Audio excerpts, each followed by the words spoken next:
Well, hello everybody. Welcome to Friday Night Debate here in the Terror Dome. Our two opponents, of course, are Izzybear713, going by she, her pronouns, and Xander Hall by he, him. I am Lance of the Surfs over at twitch.tv/thesurfstv. I want to thank both contestants today for agreeing to do this, all in good faith, of course. And of course, to everyone over on the YouTube side of things, hello. It's good to hear all y'all. What this is basically going to be is it's going to be pretty freehand. I'm not going to be too involved. If both of you start yelling over each other to the point where no one can understand what you're saying, or things just get a little bit too spicy, I'll just ask you both to basically take a little step back and let each one speak. But you're both, mature internet personalities, so I'm sure you know about how this takes place. And otherwise, I will leave it to the two of you and step back and just exploit your labor. All right. Alrighty. I guess is it fine if I sort of start? Yeah, honestly, you can take it away. We'll go from there. Okay. So I actually hadn't heard of you before until after my talk with Corvidae, when I got an ad from you. And you started tweeting about me quite a bit, and I actually quote tweeted you, and I think I said, "Don't care, didn't ask, plus you're white." I think it's a pretty good meme. But you seem to actually want to discuss the issues that you seem to take with me, so I'm interested to see you go into detail on these claims. I know you can't really do all the nuance on Twitter. So you tweeted. Yeah, definitely. Okay, so you tweeted at me saying Xander Hall talking about trans dating and his genital preference, saying dumb shit like we need debate bro white cishets because no one would listen to SJWs. At Xander Hall TV, we don't need you to speak on our issues. You aren't equipped. You don't speak for communities you don't represent to. You just drop the ball so many times. We're good without the anti-SJW left. Call me a woke scold all you want. I'll continue saying to reduce harm, instead of using right-wing insults and points to rally against people critical of me. So I guess could we go through this tweet and kind of see where your issues with me lie? Got a few, and I can definitely help hone and narrow them in pretty easy. So I'm not gonna lie, I actually haven't watched a lot of your content. I know after your first big video that I watched a little bit because I friended Faraday Speaks pretty quickly after he came out with his video. We talked on my stream a few times, and we've talked in a couple other places. I bring him in on some charity events. Cool dude. And I knew y'all were working, so I checked out a little bit of your content back then, but then kind of really haven't taken it in much myself. And I tend not to at too many people on Twitter, even when I'm giving critique, because I just don't see a fucking point in it. Twitter isn't, like you just said, you can't actually get any nuance or conversation through Twitter. I usually give my critiques for my viewers, my followers, and my listeners to hear and talk about and engage with. And then when something bigger comes up and it can turn into a combo, I add. So in that specifically, yeah, I now currently list you with the other anti-SJW left. That's not to say that you're a grifter or not actually believing or supporting left-wing ideologies to an extent, just that you're very comfortable being anti-SJW in a lot of your content.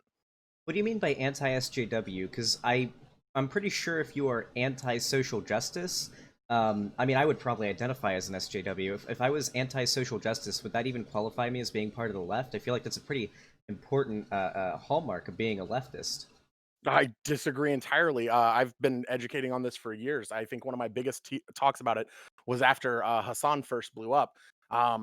Me and him having a long conversation about how a leftist space being leftist does not mean minority or marginalized communities are welcome there at all. There's actually large creators as well as large communities of the left that couldn't care less and very highly stick to either harmful rhetoric for engagement, which is where I believe you're at, along with a lot of the current louder anti-SJW left, and then people like Peter Coffin, who engage in class reductionist ideology, both of which are very exclusionary to marginalized community members. Okay, I can understand that, but I don't feel that falls in line with the idea of anti-SJW. When I think of anti-SJW, I think of my old shitlord days back in 2017, 2016, when I was a teenager watching Chris Ray Gun and Sean Head. And I mean, if you saw my video talking about my political journey, you probably know where that went, right? Yep. When I think about people like this, I see them as people who are maybe economically on the left, but socially speaking, they could give less of not a single fuck about like, you know, marginalized people because they reduce everything down to class. They're class reductionists, right? So I mean, we have Peter Coffin, who's been kind of being a bit class reductionist-y lately. I don't think we can disagree on that. I like or they, I think they them now. They. Yeah, they've been defending this turf named Kelly Zahos, which is pretty cringe. They've been burning her bus lately. I take issue with that. But I don't necessarily think that qualifies as anti-SJW. I wouldn't put Bernie or Bust as qualifying as anti-SJW. I would put class reductionist as Well, anti-SJW, and I yeah, would put anyone who clings to anti-SJW language and constantly uses the language of the oppressor, in direct ignorance or refusal of the marginalized people speaking. I would say that person is too comfortable with the language of the oppressor and is using it in an oppressive manner, be it intentionally conscious or subconscious. the problem is every single example of like an anti-SJW that I've seen has always been like somebody who actively opposes the rights of these people, right? Most anti-SJW like YouTubers, for example, are pretty transphobic, especially not like NB phobic, right? Like it doesn't really seem like I would call somebody an SJW if they have good intentions, like they want to try to bring people over to the left, but they're utilizing problematic language to do so. It just seems like there may be we have like a bit of a disagreement in methods of achieving the same goal, because anti-SJWs and leftists, like progressive leftists, non-class reductionist types, have the same goals. I don't know. I don't know if I agree with the framing there.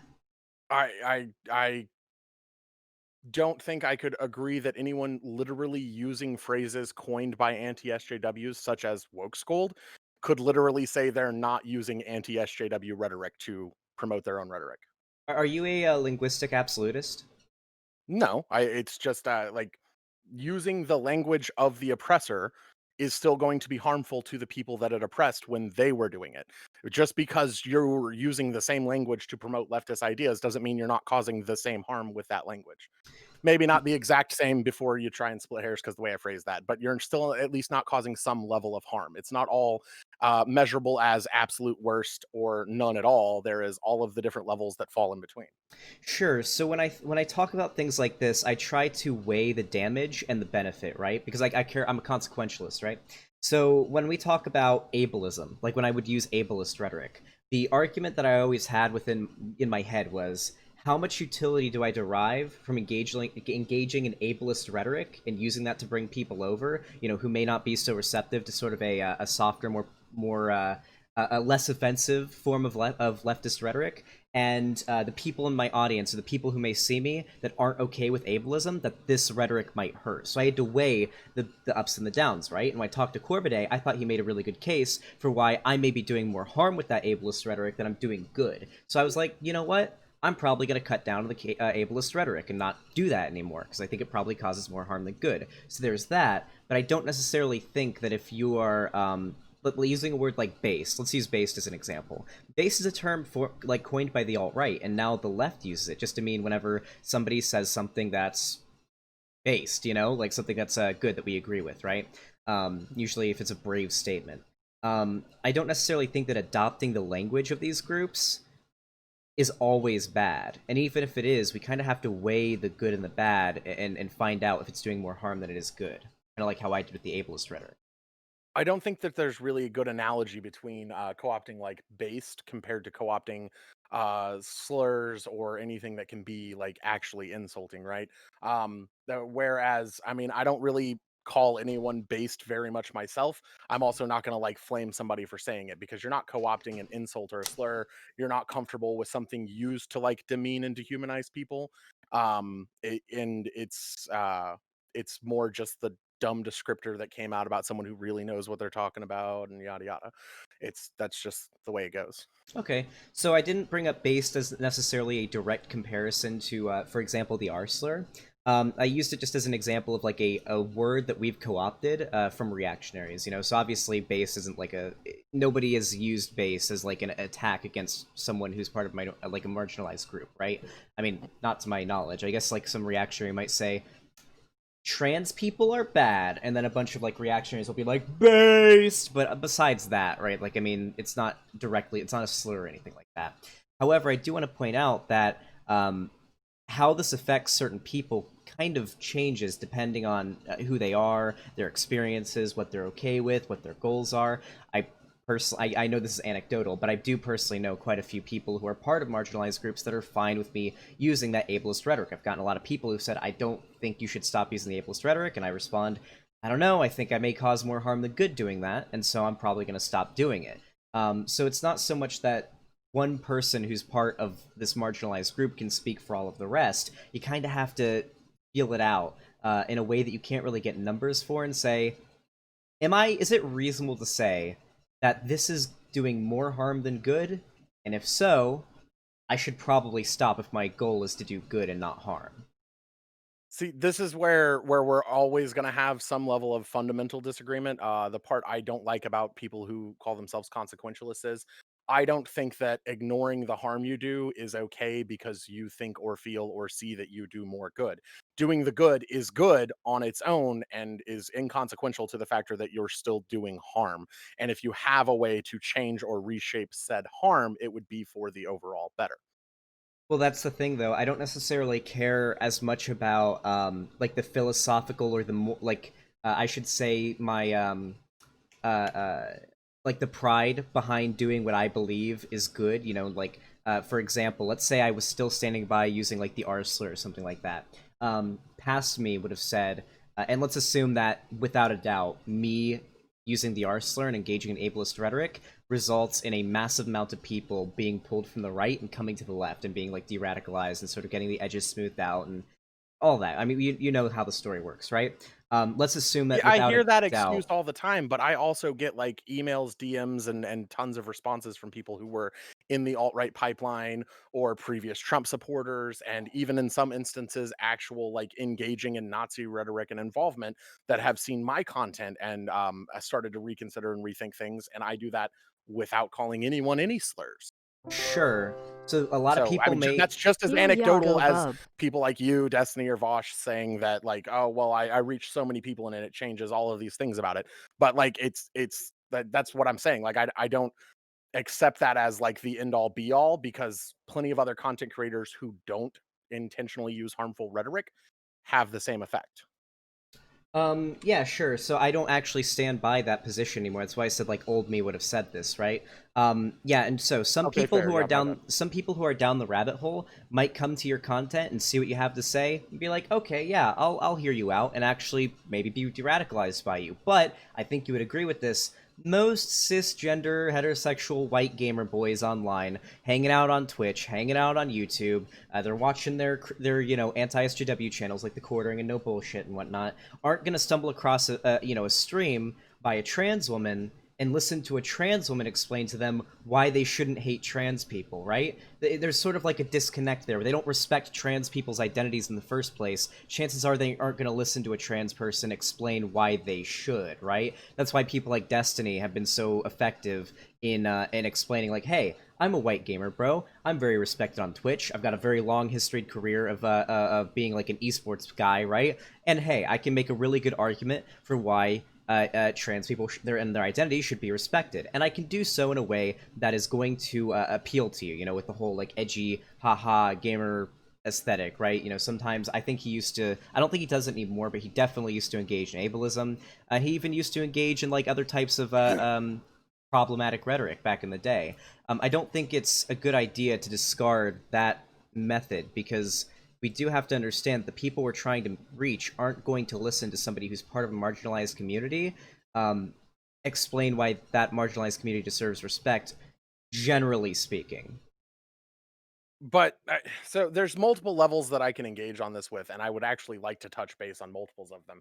And that is A, no group is a monolith. I do actually get tons of people who come in for the worst and horrid wrong reasons that then stay.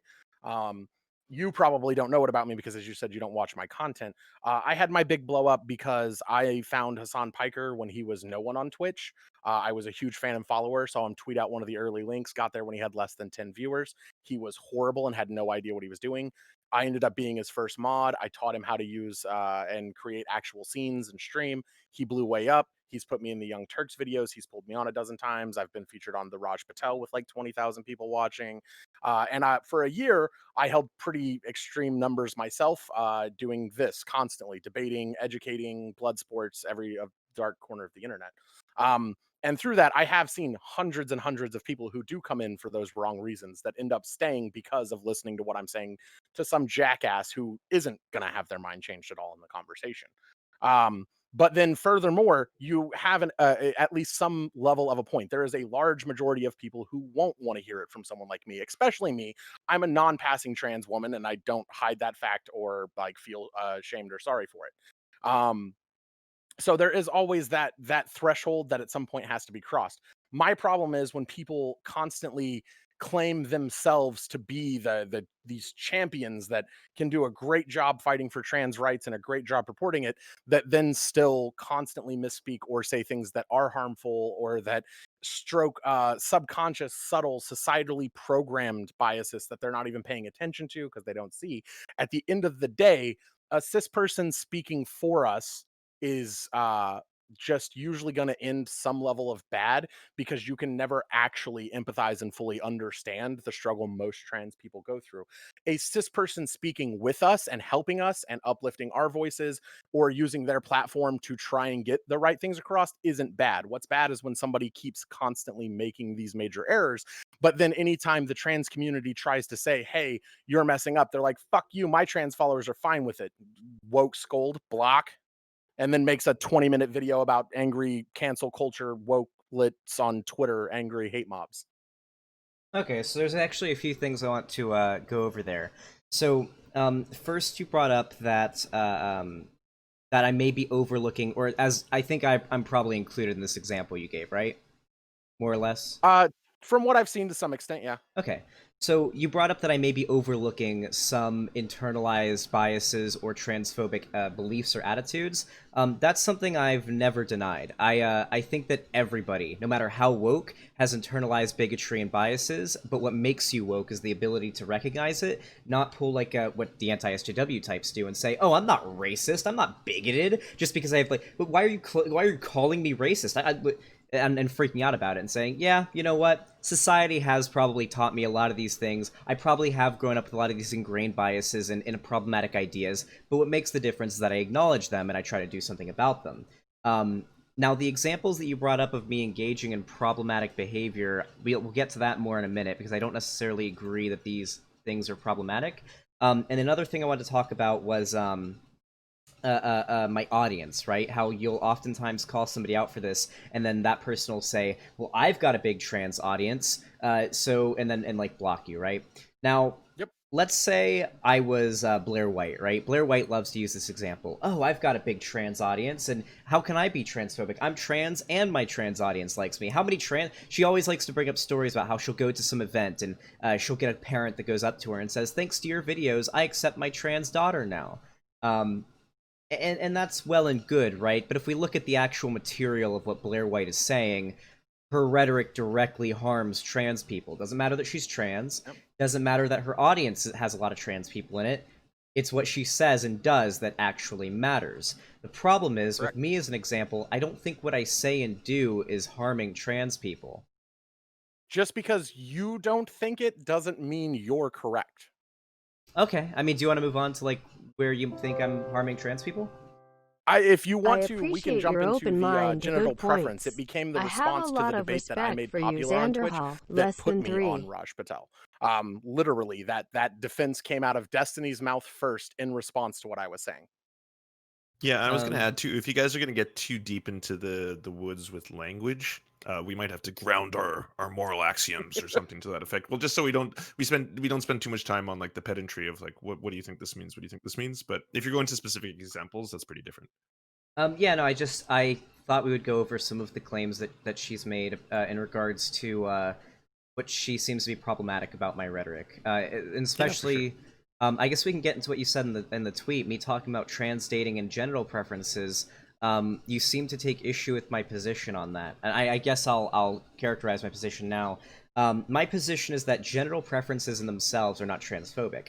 Now, they can contribute to a transphobic outlook on dating, but where I usually draw the line at where like just general preferences and sexuality and transphobia begins is the essential idea that you don't see a trans person as the gender they identify as, right? If you see a trans woman with a penis and you don't see them as a woman, and that's why you don't want to date them, that is transphobic. But if you simply don't want to engage in sexual behavior with them because they just have genitals you're not cool with, that's a whole other situation. And I remember that the clip that kept going around showing me talking about ContraPoints, using her as an example, a lot of people took issue with this. It was really weird how they characterized it, because they would like attack ContraPoints by using a clip of me where they act like they're trying to defend it was really weird. But I used her as an example because I think it's safe to say I see her as a woman, right? I mean, she's a woman. I don't know. Do But you? That's where we're really going to get to breaking this down. I mean, sociologically, biologically, and definitionally speaking, she's in every way a woman. It's how being a trans woman works. It's how being trans in general works. I mean, I don't say that trans women are women, or that trans people are valid as like to get, you know, pats on the back and stickers from my audience, right? I like to be correct about things, and all the I would hope research and all the research and data that I have at my disposal has brought me to the conclusion that trans people are valid as they identify the identity that they identify with. Sex and gender aren't the same. Sex is a bimodal distribution. Transgender people are valid. You know, I don't really do it out of some like I'm not a demagogue, right? I'm not like Ben Shapiro, who will ignore all data or evidence that disproves my worldview and just sort of form an ideology, right? I try to form my opinions based on evidence and facts. So yes, I do think that ContraPoints is a woman. And the reason why I brought up Contra as an example is because I think it is safe to assume, based on the memes that she does on her channel, I think she literally sold merch that was called Mouthfeel, which is a reference to how it feels to have a trans woman's penis in your mouth. I think it's safe to say, especially because she's very open about her transition, that she probably still has a penis. And I said, you know, I think I said something along the lines of, I may not be interested in a relationship with ContraPoints, despite the fact I see her as a woman and think she's beautiful, because I'm not okay with penises in regards to sexual interactions, right? I don't necessarily think this is transphobic. So there's still like multiple levels of this to get through. So first off, let's clarify just the super fast. There are different levels to transphobia, just like there's different levels to any Mhm. bigotry, right? Saying you're transphobic doesn't mean you're going to go out and like harm a trans person to feel good about that. Just like saying you're doing something racist doesn't mean you're part of an active lynch mob. Like there's different varying levels to all of this. And usually when it comes to this conversation, you start to really pick at like those societally ingrained biases. And the reason I take issue with people so constantly jumping to this defense without any better or further explanation is because impact. It's not about the factor that you still see Contra as a woman, because at some level you do actually take an issue with it. And what that then portrays when not explained or worded properly actually brings on this whole issue of um, assumption, right? Like how many assumptions are in what you just said to me? There's actually a lot of assumptions in there. And those assumptions go on to feed pre-existing biases in the people that listen and the people that hear you say it, whether you intend to or even are actively thinking about the factor that it does. Um, and my prime example for this would be I don't think anyone here actually knows whether or not Contra Points has a penis or not.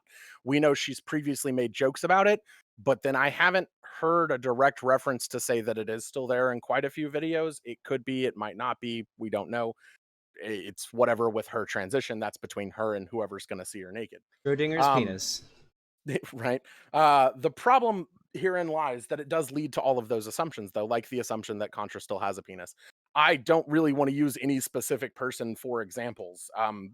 Just talking about trans people in general. The biggest problem that usually comes with this is you'll find people saying, well, I have a genital preference, so I'm not interested in dating a trans person. The actual way that I word this debate and started it ages ago is very simple. If you wouldn't date a trans person because they're trans, that is transphobic. And then everyone thought the ultimate cop out to that is, well, I have a genital preference. Do you? Okay, let's talk about it. Let's talk about what that implies to people that hear you say it that way. How do you identify? Can I ask? Like, I'm not trying to be like invasive here. Yeah, two things I wanted to say really fast. I want to answer your question, just add a little caveat really quick. I'm straight. I believe. I mean, like, I guess I find femboys to be kind of cute, but I probably wouldn't do anything with them. But it's probably because, like, the femininity aspect. And also, I have said multiple times that trans women who have gotten bottom surgery, I would have no problem, like, engaging in a relationship with. That right there says that you, at least at some like inherent level, don't fully see the trans woman as a woman that you'd be attracted to unless they can afford the surgery. Well, no, it's because if I'm going to engage in sexual behavior with somebody, the genitals they have kind of does matter what I'm sort of aesthetically attracted to.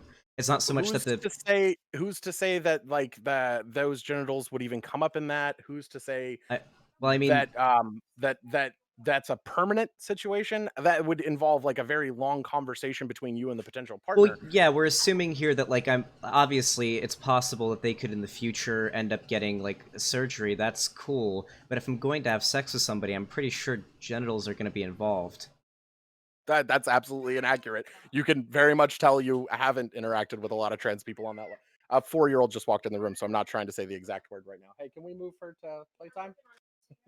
Thank you. um, but you can very much tell because I happen to interact pretty regularly with a lot more trans people than anyone that talks about them on the internet does. Wait, what? And Can we go in specifically? What do you mean by like sometimes sex with trans people doesn't have to involve their genitals? it really absolutely doesn't. There are tons of trans women out there that would never want you to touch between their legs if they haven't had this the surgery, and it gives them gender dysphoria. Oh, if it There didn't involve that, and then I there could wouldn't be take all issue. kinds of other sexual interactions that don't involve that. Yeah, no, I Like, mean like if and there are some people who are very comfortable with that being involved. Like it's not a set monolith of the standard way that you would genuinely think about sex. It's absolutely not. sure, if there's no involving that, then I wouldn't take issue with it, right? Like if there's a trans woman that I think is attractive and I think she's cute, it wouldn't really matter what she has like between her legs if I'm making out with her, right? Like if that was where it went, then I wouldn't mind. I would still see her as a woman. It's just a matter of that particular part of her body I don't find particularly attractive. Same goes with cis women. I'm not into anal. I know my chat's gonna ree their asses off. I'm not into anal of any kind. They're gonna I fuck don't you up like for that one. I don't like eating ass. I don't like doing anal. I think assholes are kind of gross. I stay as far away from as far away from I can't speak as far away from them You need as to I live a can. little. Maybe I do. This might be the new debate now. I can't believe doesn't- you just said that. Like, holy shit. I Doesn't hope your chat's roasting you. You deserve it. Okay. doesn't matter if they're cis. Doesn't matter if they're trans. That's a part of the body. I just don't like going anywhere near. And I find it to be a similar situation in regards to the girl dick, right? Like, I'm not particularly attracted to penises. I find them gross. I find my own dick kind of gross, right? It's kind of big, but I still think it's pretty gross. Yeah, I don't want to go near a penis if I'm in a sexual situation, but that doesn't mean I don't see them as a woman, and I would still probably engage with them in any way if I found them attractive So and I you liked would them. actually engage in a relationship with a trans woman regardless of genitalia. See how much better that wording was? That's Sure, the point. yeah. If the It was just genitalia a matter was of involved, breaking yeah. it down. Yeah, I mean, I still see them as a woman. I would still be attracted to them. But what I'm saying is I don't ever actually expected you to have not seen trans women as women. I wasn't trying to portray that to you or give you any bad faith of that. Well, And I hope I was pretty clear in that. yeah, What I well, was trying to show is that there is a societally implicit bias that most people carry. And just loosely throwing these things out does reinforce that bias. It's the same way that scientific studies have showed us that using slurs, even when you're around people you don't think have that bias, reinforces that bias. And it actually causes impact later when they're actually like taking that knee-jerk reaction moment of hesitation or an offensive statement of their own or not trust towards that marginalized person because they're so used to hearing all of these slurs and biases reinforced in life. okay. I mean, it kind of seemed like the way you tweeted about me was saying Xander Hall talking about trans dating and his genital preference, saying dumb shit like we need white debate bro white cis hets because no one would listen to SJWs. I mean, this sounds a bit strongly worded than you are here. Do you? I try to match the energy that someone is giving me when we come into a conversation or a debate. I do what I do mostly out of the hopes of education, not internet fucking blood sports. Okay. This is what I do outside of Twitch too. Like I have a lot of credentials behind what I do when I'm not on the internet. Okay. I just get really annoyed when people on Twitter are like really confrontational and like they make these really big call outs and I'm like, okay, you made some big claims. Are you down to defend that? And then like I'll bring them on. I'm still sitting here defending them. I'm glad Well, that we yeah, got but to a better wording on your thoughts on it, and I will still specifically state that you saying "we need you" is disqualifying. Like, that's not a good statement for anyone who's an actual ally. That's not how an ally works. well, I That's don't. someone who wants the allyship sticker and to keep doing the things they want to do without actually learning to correct things. All right, so I've never called myself an ally. I've been called an ally quite a bit. I don't think there's ever been like a clip of me saying I am an ally. I think it's kind of a cringe label, to be honest. But if people are calling me an ally and referring to me as an ally, do you think there's probably a reason for that? Uh, I, I mean, you were the one who pulled up the exact context of the tweets, but it's you that literally said you need us, and you said it in the Corvidae debate. You may Hmm. not have specifically used the word ally, but like that's specifically where you're aiming for is that we need you to do this white knighting and this fighting for us, Well, you were and talking about that's allies. performative allyship at finest. So you were talking about allies, saying you don't need white cishet people to be speaking for you, and I said, hey, probably not a good idea to have right there because there's a lot of people who are transphobic that aren't going to listen to trans people explain why trans people need rights. Sometimes you have to sort of use your privilege. That's what the point of being an ally is, I would assume, right? Using your privilege as a tool to help get rights for marginalized groups.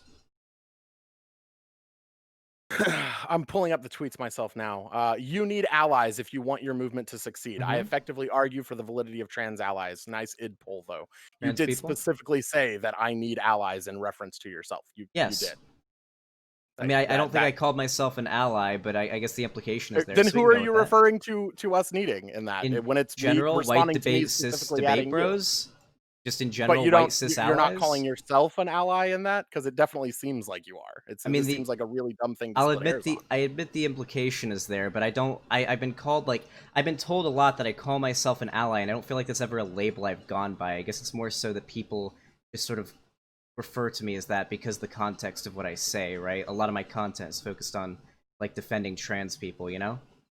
I definitely feel like that tweet is you categorizing yourself as an ally, and which cool if you're going to be an ally, but weaponizing it to say you need us is not allyship. That's literally the exact opposite of allyship. We So don't do you actually need allies anymore. We need accomplices. Like if you're not in this fight with us, then you're basically almost at the point of standing against us at this point. And then if you're in this fight with us, what you should be focusing on is actually listening and learning to critique from trans people, not just assuming you already know and do all this good and you're going to make the best fight yourself. And you should always be trying to uplift those trans creators and those trans voices in your community. You should be influencing them to stream, to create their own content. You should be lifting up their videos and their voices when talking on trans issues instead of just your own ideas, I'm pretty sure I because do this you pretty should often.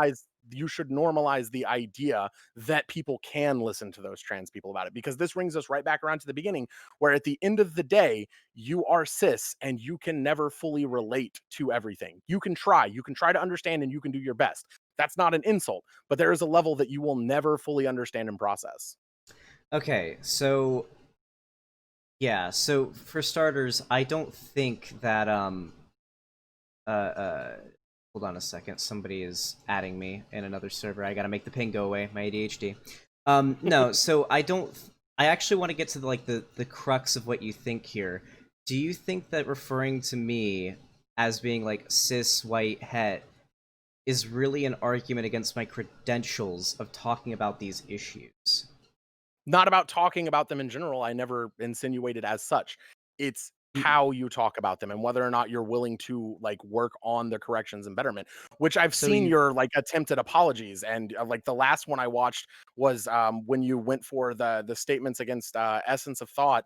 And then you were like, well, sorry, I guess I shouldn't have said that. I can diagnose that. And great job, chat. You made it to where I can't post this to YouTube, which isn't a fucking apology when someone critiques you. That's well you no because blaming the people who critiqued you and then just canceling it and Well, being no, pissed off.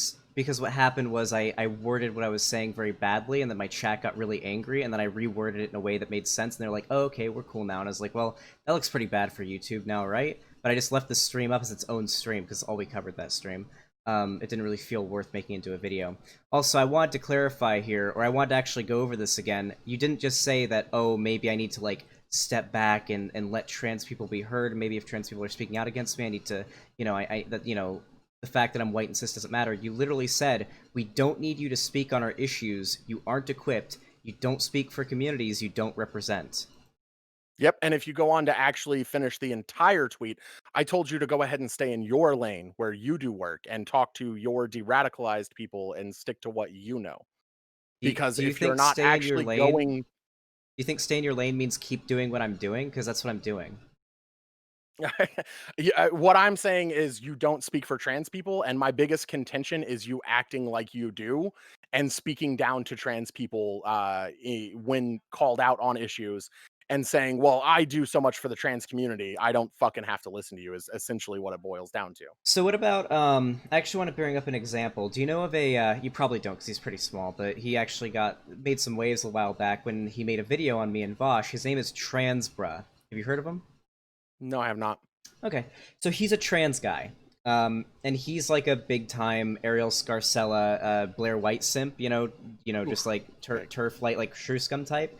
And he made a video about me and Vosh and Destiny and saying, why are these white gamer debate bros allowed to tell me, a trans man, that non-binary people are valid? What do they know about trans issues? They're white cis gamer guys.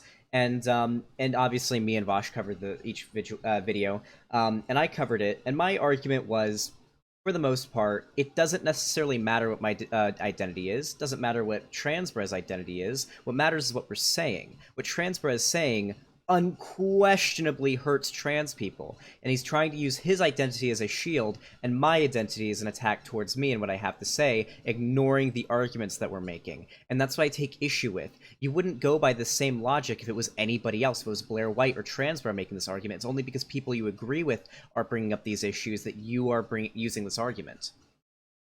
That's completely inaccurate. I tell trans people who don't speak well for the community and do harmful things not to all the time. I did a whole in depth when Contra kept making fuck up after fuck up, especially after the fucking Buck Angel disaster piece. And I've literally called out every other fucking trans person that isn't actually speaking, because a lot of trans people go through this phase where we're having to self-educate and we're having to learn, because these topics aren't something you can easily find education on, and a lot of mistakes are made, and it's very easy to fall into to turf rhetoric. It's very easy to fall into trans medicalist rhetoric. It's very easy to fall into these negative ideals and images of trans people and then accidentally use and promote them in ways that are negatively impactful to other people. And I do absolutely call out those people as not knowing what the fuck they're talking about either. Okay, but that's not the same as what It's you not said in your because tweet. they're cis, it's because they're fucking up. And if you weren't saying things and wording things in ways that were harmful, I probably wouldn't have actually added you at on Twitter. I honestly didn't know a whole lot about you. I kept hearing other people talk about you, but then I keep looking and more controversies keep popping up. And then I go and I watch some of the videos from you and some of the videos of the people you're responding to. And it seems like everything starts like you and I are doing right now, right? You have this like good conversation and you talk about how your whole journey is you starting somewhere bad and reassessing your life, what you believed in your life thoughts and goals, and then trying to work to be better.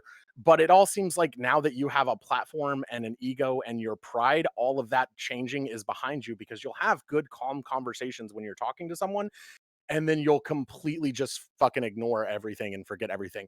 Can I you give wasn't me an really going to example? drive too hard on the ableism shit because you responded to Corvidae, and it seems like you actually want to take that shit out. But I'm not going to lie to you, no one who's actually like watching is sure you're going to do that on this side of the fence. I'm sure your viewers are hoping for the best. I'm sure everyone's hoping for the best, but no one's sure you're going to do it until you actually put the effort in at this point. I mean, Because I've streamed like 4 times since I made that video, and I don't think I've engaged in any ableism at all. Like, I've even avoided words that could even be construed as ableist. I mean, literally, I'm 20 years old. I was almost a high school dropout. I have 1 year of political experience. I've been doing this shit for 1 year. My political ideology, my thoughts about the world, the way I view the world is going to evolve a shit ton. That's the only way I'm going to make it. Like, even if we just look at it, like, consequentially, like, as me wanting to be somebody on this platform, I'm not going to survive if I'm unwilling to change my opinions on things. I'm fucking 20. I'm gonna look back at myself in 5 years and think I was a fucking idiot when I was 20 years old, right? If I'm unwilling to change my opinions on things and change my perspective, I'm never going to get anywhere doing what I'm doing. I'm not going to be an effective rhetorician. I'm not going to be effective advocate for my beliefs. It's just not going to work. I'm going to be a bad creator. So obviously, if I go on to stream and I'm talking with Corvidae, and he makes a lot of good points about how my ableism might be harmful to a lot of people, I'm going to change my opinion on that after I've done, like, the required amount of thinking about it and, like, you know, sort of debating it in my head. And I did that, and I said, you know what? The ableism probably isn't going to do more good than it is going to do harm. And you actually brought up that, like, I'll have a conversation with somebody on stream, like what we're having now, and then later I'll go back on it, or later I'll walk back on some things like that. I don't think I've ever done this. I think the only example I can think of is the Corvidae thing, where originally I thought Corvidae was in good faith, but then in the last few days he's been being, like, a complete, like, dick on Twitter for, like, I think it's been like 2 days now, and saying things like, oh, I just want him on my stream to talk about ableism so I can extract free content from him. Like, that was pretty bad faith. I actually messaged him. I tried to say, hey, I heard you wanted to get into, like, debating reactionaries and stuff. I would like to message you, or I would like to talk with you and see if I can give you some advice and whatnot. And he's continued to act in, like, bad faith on Twitter and whatnot. I don't think he went to that conversation bad faith, or in good faith. But regardless of that, I still think he made good points in regards to ableism. That's why I changed my position on it. Just one quick interjection here for both of you. Neither of you are doing this, but I just want to put this out. If you're going to start talking about a lot of other people, it's totally fine if it's public stuff, but if it's private stuff, just try to avoid that. But I'm not saying either of you have done that. I'm just saying from here on out. That's fine. Sorry. I like saying that makes it bad faith seems odd to me. That's the way that Corvidae has always been on Twitter, to my knowledge. I haven't seen them do anything I would classify as bad faith, and I think they actually handled that debate extremely well and way calmer than I expected from them.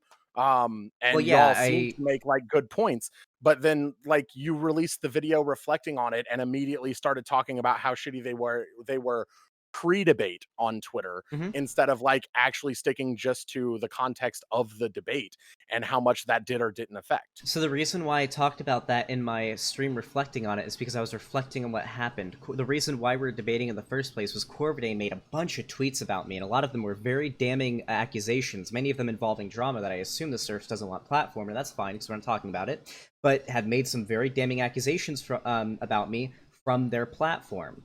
And I was assuming when I was going to be getting on there and debating that those were the things we were going to be talking about. These, like, big claims that they had made about me. Like, one tweet they had made about me was really short, and it talked about me engaging in ableist rhetoric. And then we get on there, and I'm prepping the stream, and I'm super ready, and then I start my stream, and then just before I start, Corvidae says, also, I'm not okay with talking about this drama that I tweeted like 18 times about. And I was like, I what? And then would think that would be because we both know the drama you're talking about. I'm not going to Mhm. pretend like I don't, and we're trying to be respectful of the wishes set. And it's not something I plan to engage with you with because I don't feel like I have all of the details or facts. I only know what little bit I know from back and forth. That's Of other fine. You people. haven't tweeted about it. You haven't made any statements about it. Use on your platform. Corvidae made like 8 tweets about it to their Right. platform My of almost thoughts are 5,000 now that people. the reason that they probably didn't want to go into that for that debate isn't them not wanting to go into that topic, because from what I understand, there's a few people that would love to go into that topic, but the other person involved have asked that doesn't happen. And I think that's more of a respect for that person than a disrespect or bad faith to you.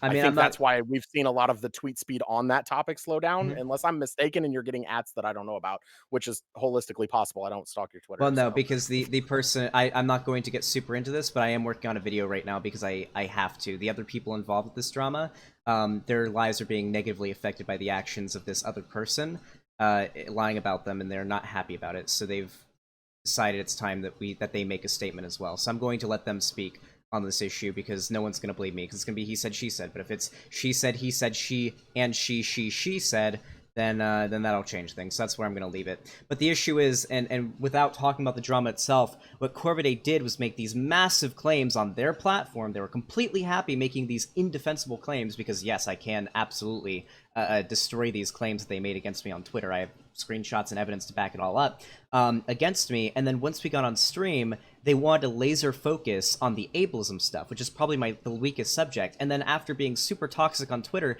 they behave super cordially and very optically good on stream, and they're unwilling to talk about this massive claim that they had made against me on Twitter, and were only willing to talk about the thing that made them look good. That's why I look back on that thinking they probably weren't in the best faith, especially seeing how they've been acting on Twitter these last few days, and the fact that on stream they were like, yeah, I'm down to talk with you in private or whatever about like getting into debating or about ableism and like your rhetoric and whatnot, and then I messaged them and they left me on red and then started shit talking me on Twitter. So yeah. So without talking to them or even like actually looking into this deeper, I said that's probably what it is. And Corviday's in chat literally saying, "Oh my god, that's exactly right." Yes. And the reason I know that is because other people have said don't touch this topic, and I have DMs of that person saying that they don't want to. Not from that person, just knowledge that they exist. So I mean, if you're making a video on it, I guess it's your content, your choice, but I feel like that's probably going to stir a pot you don't want to stir. Well, no, Um I'm not going to get into specifics, but the person involved has been purposefully trying to signal boost the drama and has admitted that they are trying to make money off of it. Like, they've been tweeting things like, Xander Hall will buy me a house no matter what, and I'm going to, like, get a streaming career off of this. I've been taking screenshots of it as well. I'll be making a video about it soon, so anybody who's curious about it can just wait for that. It won't just be me, it'll also be everybody else, every single other person who is involved with this speaking on it as well, because they are not happy about what she's been doing. And that's all I'm going to say about it, because I imagine the Surfs doesn't really want us Yeah, to be Well, I was talking gonna say, about I'd why rather don't get off we the topic, yeah. redirect this a little bit towards you two, right? Because it's stuff that you two can talk about, or at least bigger issues. But if we talk about, like, I don't know, third party trauma, I think we'll just get stuck in the weeds a whole bunch. Okay. I mean, I can definitely touch on some different third party stuff and not go into dragging in the third party. I more want to react to like your approach to it. I assume you did at least some kind of research, as you said you hadn't really heard of me. I hope you would assume that I at least did a little bit because I knew who you were but hadn't actively been following.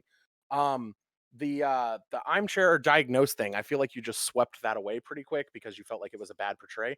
Your defense of it is what really drove me up the wall, and I haven't seen anyone else actually respond accurately.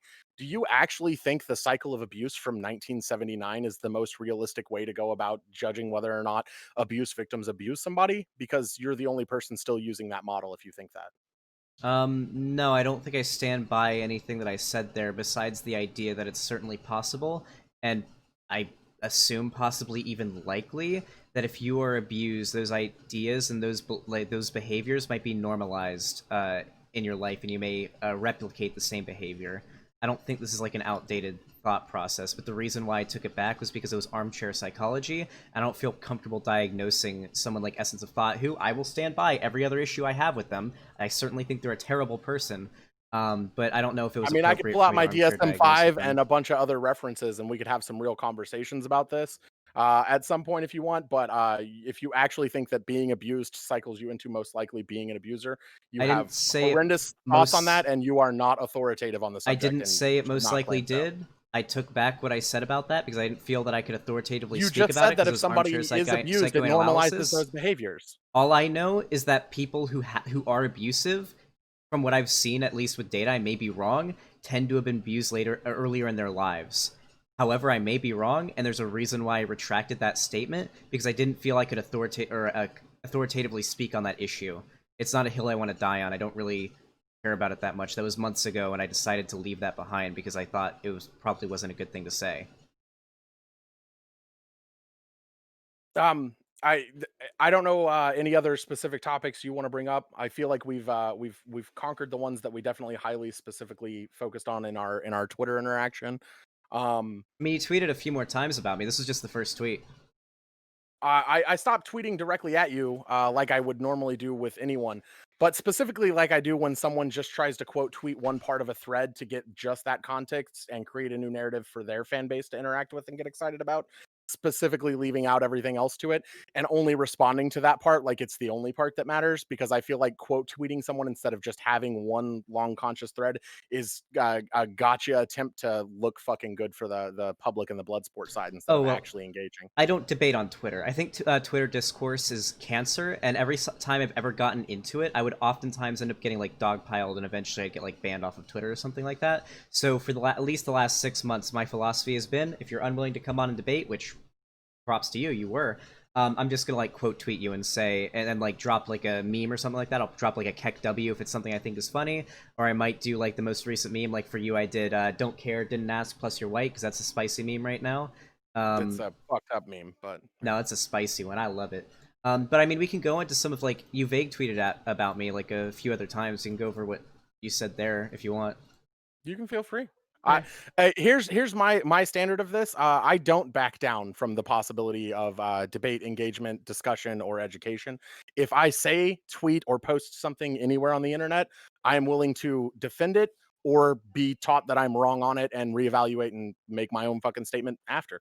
Like, I'm completely open to anything I say being scrutinized, because that's just the way the fucking internet should work. If you're gonna say it, you should be willing to stand behind it. Same. All right, so I this one is like one I don't take very big issue with, but I'm pretty sure it's like a reference to me and like the general community that I'm a part of. For everyone who forgot, Benny Boy Shapiro popularized the term woke scold and its anti-SJW in origin, hence why I don't call the dirtbag left, I call them the anti-SJW left. Then you put a an image of a dictionary or a Urban Dictionary post of woke scold and the definition that it comes from Ben Shapiro. Noun, a person who is woke and scolds others who are not. Verb, the act of scolding in the name of wokeness. Be extra careful when you talk about feminists, liberals, or anyone else in the DSA to avoid experiencing the wrath of the woke scold. Now, I guess I'll give my take on this. When I use the term woke scold, I don't think I'm using it the same way Ben Shapiro does. I don't think my community does either. I mean, I am in a place and in a community, I harbor a community that very much values the idea of being woke. When someone like me or Vosh refers to a woke scold, we're talking about people who are part of the left that relentlessly attack other people on the left for any reason, but generally use a guise of wokeness as a reason to do it. I've sort of evolved my definition a bit. I see a lot of the people that sort of embody this definition also engage in really abusive, gaslighty behavior. Do you know who No Comment Chick is? Yeah, I do. Yeah, I was actually on her stream the other day, and it was really, really nice. She's super cool. But I her was there from the chat, start of it. Yeah. yeah, her chat though was super toxic, engaging in what I don't think you would feel comfortable but defending abusive behavior. And a lot of these people I recognize from Twitter. I mean, you had like the one lady that accused Peter Coffin of being a pedophile on Twitter. That caused like a ton of drama a few months back. Like just people who are engaging in full-on abusive behavior, but they use a veil of wokeness, I guess, as a shield for that. And that's who I'm referring to when I talk about woke scolds. I think Vosh would agree with this definition as well. But when Ben Shapiro is talking about the woke scold, he's talking about people who maybe don't like calling trans people the T-slur, or, you know, maybe don't like that black people are being killed by police in the street, things like that, right? There's a very different definition being used here, and I'm not a linguistic absolutist. I think when different people use a different word and make it clear that the definition they're using is very different, that word sort of changes in its meaning. Uh, no, I completely disagree, honestly. I think if you're that comfortable with the language of the oppressor, you're comfortable with some level of oppression, be it subconscious or conscious. And I think that there's a rift drawing in the left, and there are a bunch of high and mighty content creators who are trying to cut out marginalized voices that disagree with them by always lumping them in as the cancel culture, the angry Twitter hate mob, and the woke scolds, or the ooh woo cat girls now, and anime profile pics, the same things that anti SJWs railed against the left for ages. It's just now the new anti SJW or dirtbag left is very okay with just ignoring or cutting out those voices, and it's going to continue to draw a bigger rift that's going to separate the actual community further. Okay, so I think you actually are a linguistic absolutist, because it seems like you're still saying this is the language of the oppressor. You're arguing against the idea of It is. changing. Okay, so do you admit that you're a linguistic absolutist? It's not like a thing to be No, ashamed of. I definitions can just change over don't. time. The problem with this is the opposite side is still using it to mean this exact thing. Like, you haven't changed the overall definition. You just think you're using it differently. The And opposite like side calling was it the still language of the using. oppressor relays back to an older argument that has existed since like first generation white nationalism. I don't know how much you know and have experienced with like first gen white nationalism compared to what we now see as like neo-Nazi or alt-right or online white nationalism that's in its massive I boom mean, I stage. can't. I can't even legally drink yet, so I probably am not very familiar with first generation white nationalism. I'll I admit. grew up in a very abusive household raised by white nationalists that still went to Klan rallies. I'm very familiar with first gen white nationalists. It's terrifying. It's the worst, horrible thing in the world. Um, and the like, the language of the oppressor predates to back then because they would use the excuse to try and seem woke or okay talking about it. Because when they use the N word, they're not talking about black people. There's a difference between black people and the N slur. And it's like the same idea that was used to combat that. The language of the oppressor cannot actually be used without still harming the people that it oppresses. The problem isn't just language in general, it's specifically using harmful rhetoric created to marginalize, condemn, or condescend an entire group or multiple groups in this instance. Okay, That so. is the difference. I don't have the same fucking issue with based, right? Mhm. I don't have the same issue that the definition of bisexual changed over the years. I don't have the same like definitional issue with so many things changing and evolving to understand time because language evolves. Well, My let's use an problem, example however, that's is when you're using directly. harmful Mhm. language. Sure. So let's use an example that is directly comparable here. How about queer? That is a term that has been co-opted, or I should say reclaimed. I don't know if it was ever originally part of the LGBT community before. I may be wrong, but it's been reclaimed by that community. But the oppressor still uses it as a slur. It's just the context in which it's used is what makes the difference. Do you disagree with that word's usage in terms of the like LGBT community? So now you get into the idea of reclaiming slurs, and my problem with that is it's a very complicated and nuanced thing that individual members of marginalized communities have to weigh and choose themselves. Where queer is now used as like a proud identity. Black people will use the N word as like formal and nonchalant with each other, Mhm. and multiple other examples throughout. Like the reclamation of a slur within the marginalized community is very different from people not inside the marginalized community using harmful language. And this harmful language wasn't just to one marginalized community, it was to condescend anyone with a different thought pattern. Okay, I so don't know if you could fully try and attempt to reclaim it. It could be possible somewhere down the line. I would still take some kind of apprehension with it. But at the same time, probably wouldn't be as drastic if the general overall thought and use of it fit something that was actually accurate. My biggest problem is I'm constantly called a woke scold when I don't actively call for the cancellation of people. I don't actively harass and at fucking tons of people on Twitter. If you go and scroll through a lot of my Twitter history, you'll see me at you. You'll see me quote tweet Peter Coffin. But outside of those like really big current events, I don't actually at someone. When I had problems and critiques with Contra, I never once added, emailed, or DM'd her.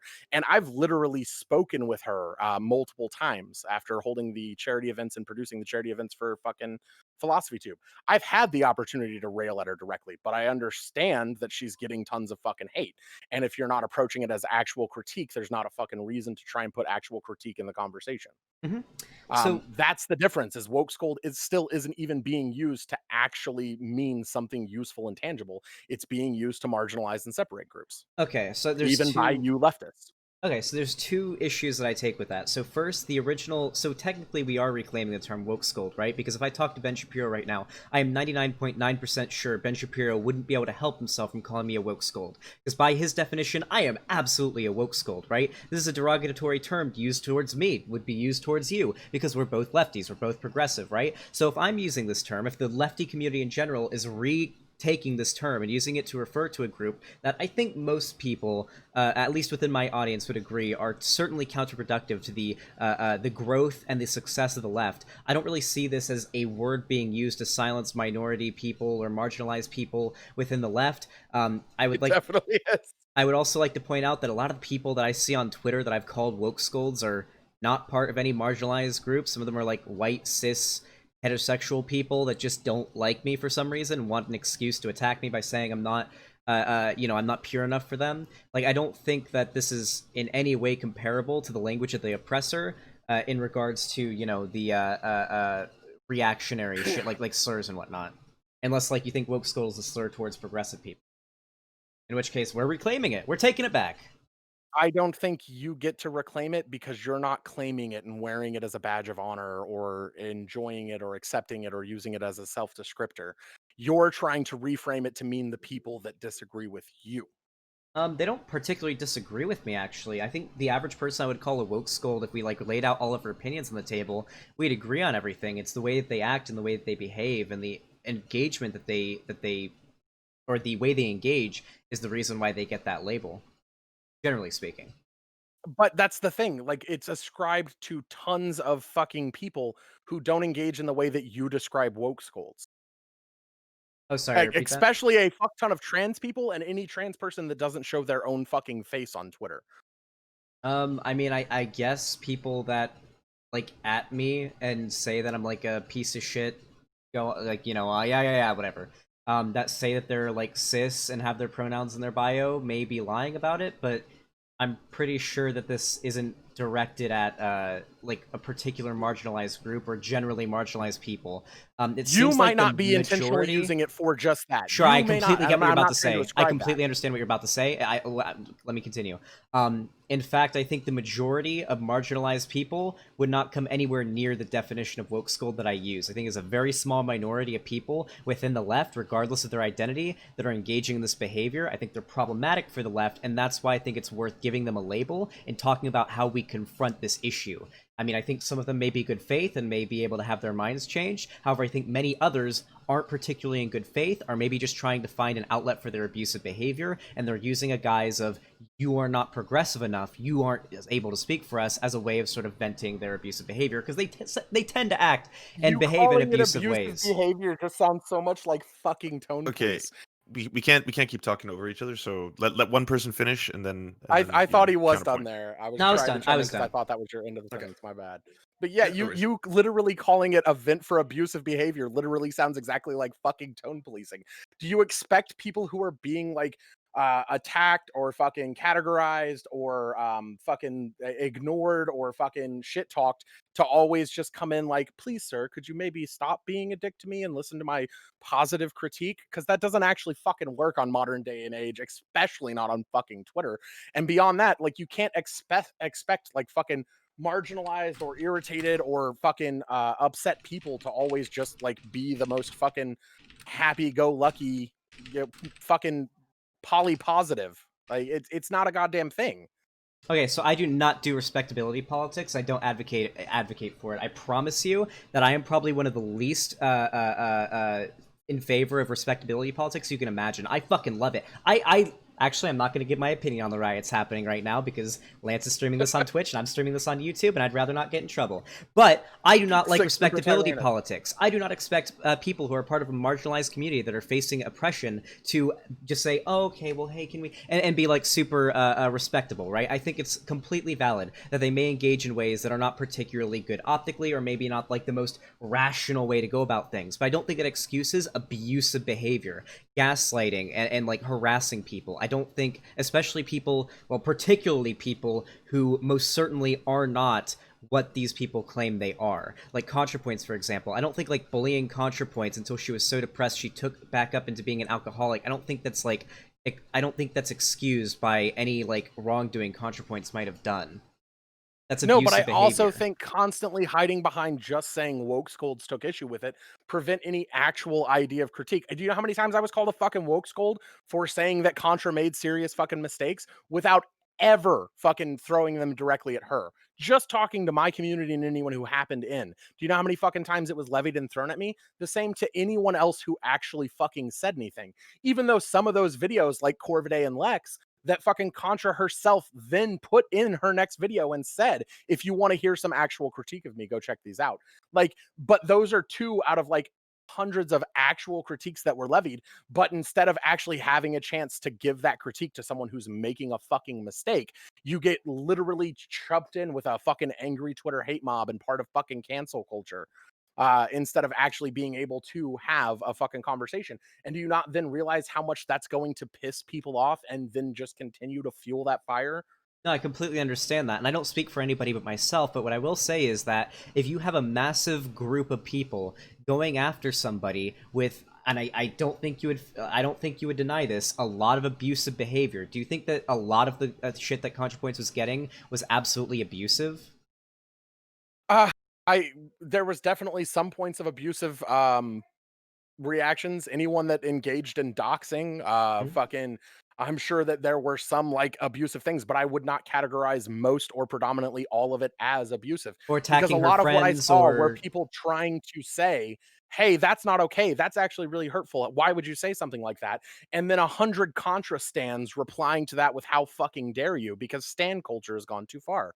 okay. I don't give a fuck about stan culture or cancel culture. I think they're cringe terms. I don't think that there's like this huge cancel culture that's out to get everybody. Okay, I don't care about that, right? But what I'm talking about is there was a significant amount of people, at least enough so to very much distressed ContraPoints that were going after her with abusive attacks. There was doxing, there were people trying to gaslight her, there were people going after her friends. Like, I think this is very bad behavior, and when you have a large amount of people going after someone like that, and then you are somebody who may want to come out and say, hey, I think I have some reasonable criticisms of ContraPoints, you have to be very careful in the way that you do so, because you may blend into the crowd of abusers, right? And I don't think it's unreasonable to think that if somebody is the victim of that kind of behavior, they may see another constructive criticism and think, okay, that's probably just another one of the abusers, right? In fact, I know I was able to do this successfully. I made a video criticizing ContraPoints in which I said I think she's disconnected from the younger trans community. I think she, the way in which she makes her content is not conducive to directing a message that can't be taken in the wrong way. I think that the way she does like characters and whatnot result in a lot of this drama because it wasn't just her explaining her beliefs. A lot of people would interpret the character of Tiffany Tumbles as an example of her actual beliefs, and I think that was one of the hugest problems. I made a video in which I criticized ContraPoints in good faith, and I did it well put together, and I didn't get any hate for it. Not a little bit, and I read all my comments. The video has like 25,000 views, not a single hate comment, and most of them were ContraPoints fans saying, yeah, you know what, I really like ContraPoints, but I completely agree with this. I think some of the things she has done are problematic. I do think she can improve in these ways, but guess what? It didn't come off as abusive, and ContraPoints followed me shortly after that, and we've talked a little bit, and ContraPoints thinks I'm cool. I don't think it's a matter of, oh, just because you criticize ContraPoints, you're going to be made out to be an abuser, so much as it is in the way that you present this message. I'm not advocating for respectability politics. What I'm saying is having an issue with somebody and believing that issue is based in, does not excuse abusive behavior. But then throwing around this term that's been used as an attack, using it again and as an attack, and then lumping in tons of people that don't fit your own definition of it is fucking problematic from the entire group that uses it the same way that you do. Because that's what's actually fucking happening to a shit ton of trans people. You can go check my Twitter. I'm about to hit 2,000 followers. It's nothing too fucking fancy. But considering where I was 2 years ago, I like to think it's pretty big, right? And then if you actually go through my followers and you learn that the massive majority of them are fucking trans, and then you actually go back to that timeline and you see when shit happened and what they were saying about it, they're all getting the same slander and hate that I was and that everyone else who actually said something, even without adding ContraPoints. People were just searching ContraPoints on Twitter and reacting to anything. Like the same toxicity is coming from the side that you're swearing is against the toxic abuse. Like it's the pot calling the kettle black. I'm not defending Contra stands here. Who will go after anybody that criticizes the Queen, Well, right? it's not just Contra. We're using Contra as like the primary like Or example right now. anybody who But may do something don't like just this. subscribe it to just Contra, right? Like fucking I knew Peter Coffin. We've worked together on this very show as well as over on many of my fucking charity events. I tweeted out that him saying transphobe rights was a yikes take and he fucking insta blocked me. He was following me and we've worked together and talked multiple they were following me and we've worked together and talked multiple times. And instantly, and that continues to happen with all kinds of major content creators that refuse to take any kind of critique or criticism. Listen, I got a lot Fucking of problems with Peter Coffin lately. We let's. I want to save that for if I have a conversation with him. Okay, he's been posting cringe. I'm just saying this goes to like all kinds Oh, of really? high up I'd be content down. creators. It's not about naming one or two. There's this huge disconnect from the ability to actually take any fucking critique. Um, Well, that's the problem, though, right? As you're as a public figure, and I understand that there is a lot of responsibility that you are undoubtedly going to have to incur as a public figure. You've got tons of eyes on you, right? This is going to happen. You kind of do have to accept that if you're going to be a public figure. Regardless, doesn't matter how many subscribers you have, it doesn't matter how much responsibility you have or how famous you are still a person with human emotions. And if you are incurring the wrath of a lot of people online, you're undoubtedly going to lump in people who are maybe presenting some good constructive criticisms with those who are engaging in straight up abusive harasser behavior. It's just going to happen. And you can criticize that person for that or criticize the people doing that, but I don't think it's fair to it just seems like you're trying to excuse the abusive behavior of many of the people who are going after Contra. And I don't think that you're like an abuse apologist or anything. I want to clarify, but it does seem like that's what's happening. That's my problem then, right? Is because then the same like a different version of abuse comes right from the opposite side using this fucking harmful language to just dismiss and ignore like huge waves of marginalized communities. Literally, the people that were tweeting about my exact field were instant blocking me. The person who started the whole thing, Kelly Zaus, I'd never even heard of her. And I went to her Twitter to continue reading the thread after being blocked elsewhere and was already blocked on her thread. No idea who she was, had never added her in my life. She seems like But the kind of because person that the just other blocks person trans blocked people. me, boom, insta blocked. Well, Like that's what I'm saying is like this keeps happening. And specifically when you're in the trans community, the people who like use, defend, and ignore this like harm coming from the stuff that they're so proud of using and think is okay and funny constantly ignores and pushes us to the side, whereas we're constantly being silenced. And that's a fucking problem that is coming unintentionally from what I refer to as the anti SJW left, because whether the intent is there or not, the impact is there. what do you mean by like us? Are you talking about like a particular community or like a group of people?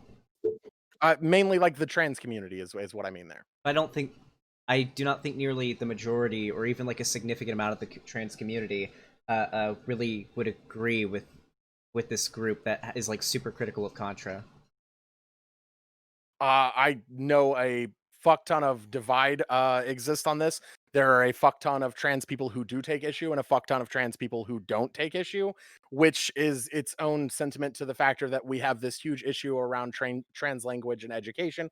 And there are these constant divides, and there are people who have these different thought patterns and pre-existing biases towards this or that that make us constantly butt heads, which is why it's not monolithic of. But the use of things like woke scold and all of that is more negatively impacting communities like trans community is my point. Do you think it's probably more likely because the people who we call woke scolds are on the left and the left is more inclusive to marginalized groups, and so you have a higher chance of somebody who is on the left being part of some marginalized group, and that's probably why it's more of a just a demographic statistical thing rather than a targeted attack? No, I don't think as many cis het and white content creators are being blocked or removed and unable to engage in the conversation. As literal like example, anecdotal evidence I know, but as literal example, the Surfs and I retweeted that same Twitter thread at the same time with very milk toast responses, and Lance went on to have a full conversation about it, and to my knowledge still isn't blocked. Well, I was blocked instantly well, within seconds. if we want to talk about blocking, I think that's probably one of the go-to things that who I would call woke scolds like to do. They'll talk about you very negatively behind a block, right? Lance even told me like a couple days ago, and you can back this up if you want, that you can't follow me because you'll get on too many block lists. And you won't be able to set That's what I told you. Yeah. You as well as like 6 or 7 other people. I was blocked by Lindsay Ellis and I couldn't figure out why. So I unfollowed like 6 or 7 people that other people recommended me to unfollow, and then I stopped being auto blocked by Lindsay. Yeah, so I don't think necessarily that this like whole blocking people who disagree with you thing is endemic to specifically the anti, as you say, anti SJW left. I would actually say that it's way more common on like the woke scold left, as I say, right? And that's fine. I think blocking people is warranted if you don't feel comfortable. I believe that when people have a reason to block people, it's fine. I believe content creators blocking anyone that critiques them, even in the most calm milk toast ways, is them avoiding any level of conversation or critique. I was harsher in my tweet at you, and we're sitting here having a debate, Mhm. than the person I was literally friends with. That's the difference. Like, that's the problem. So whereas you didn't personally engage in this, don't see it as a problem, but I promise you that problem does exist. Wait, I absolutely see it as I a problem. Oh, sorry, what I was Alex, going you to go say ahead. is I was just going to say this is something we don't have like empirical data on, so we can't ever say like, does X crowd do more than, Z crowd or something. So it might be like something we could pivot away into. I don't know. You guys were on a really productive line right before we got into the blocking Yeah, debate. before it really, like, spiraled into just the blocking aspect of it. That all just goes into the same, like, category of it for me, though, to, like, try and make it back into the bigger. I think a lot of people are using woke scold and that separation of, the different group to stop taking any critique from anyone that's actively just trying to give them critique.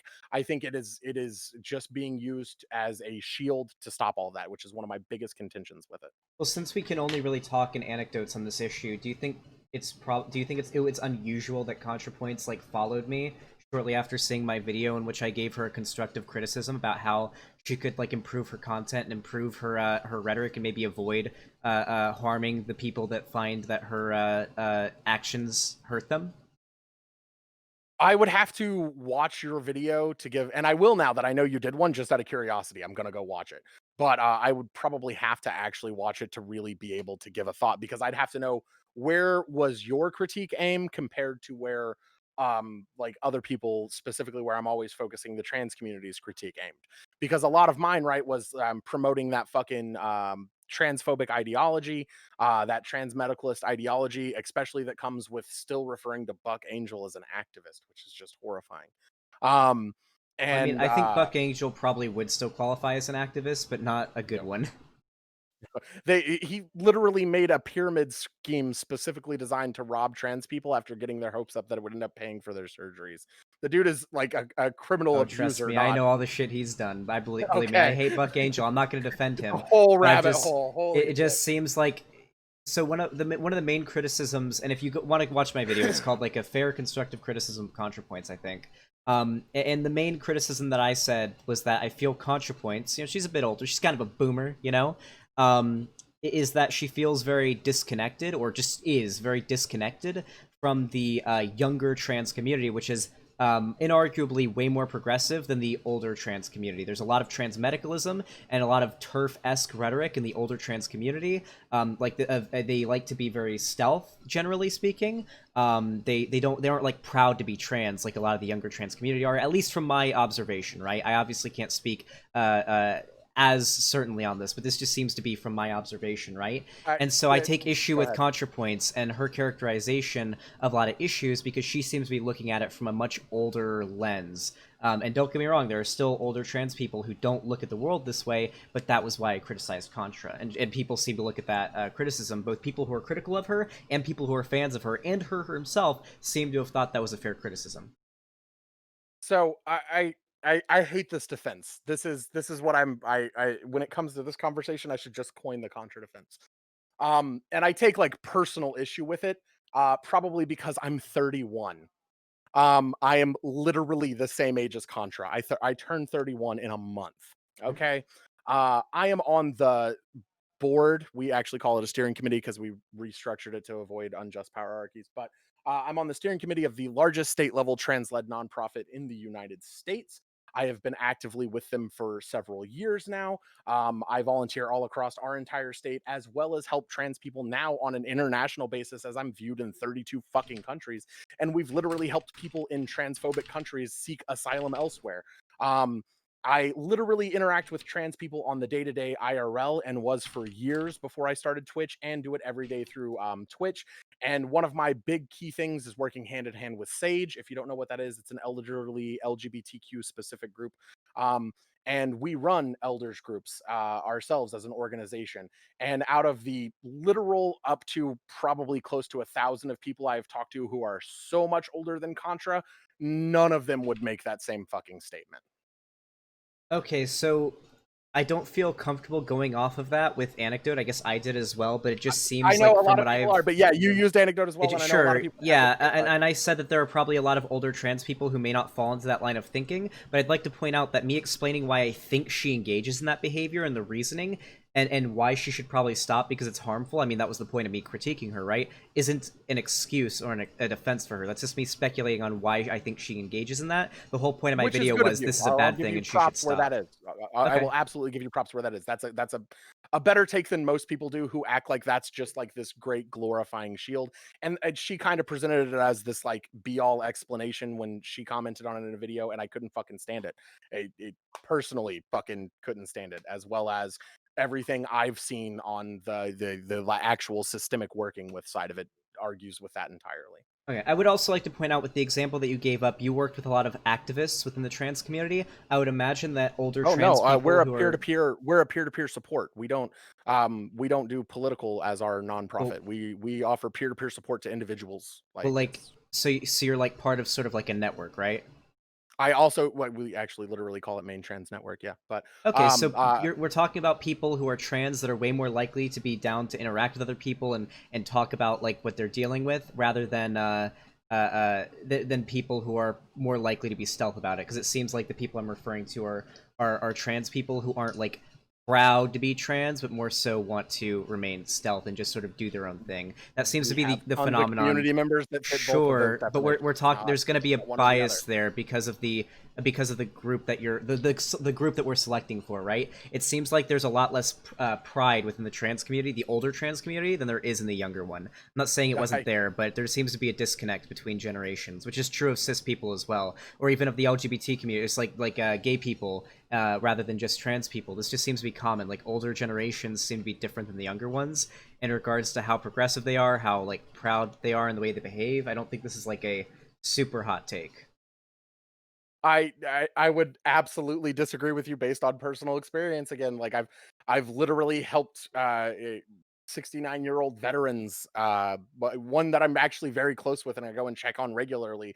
She lives downtown, who's been out and fucking proud and has zero regrets and is very non-passing, still walking down the street in a fucking dress with a walker and a service dog and no fucking apology.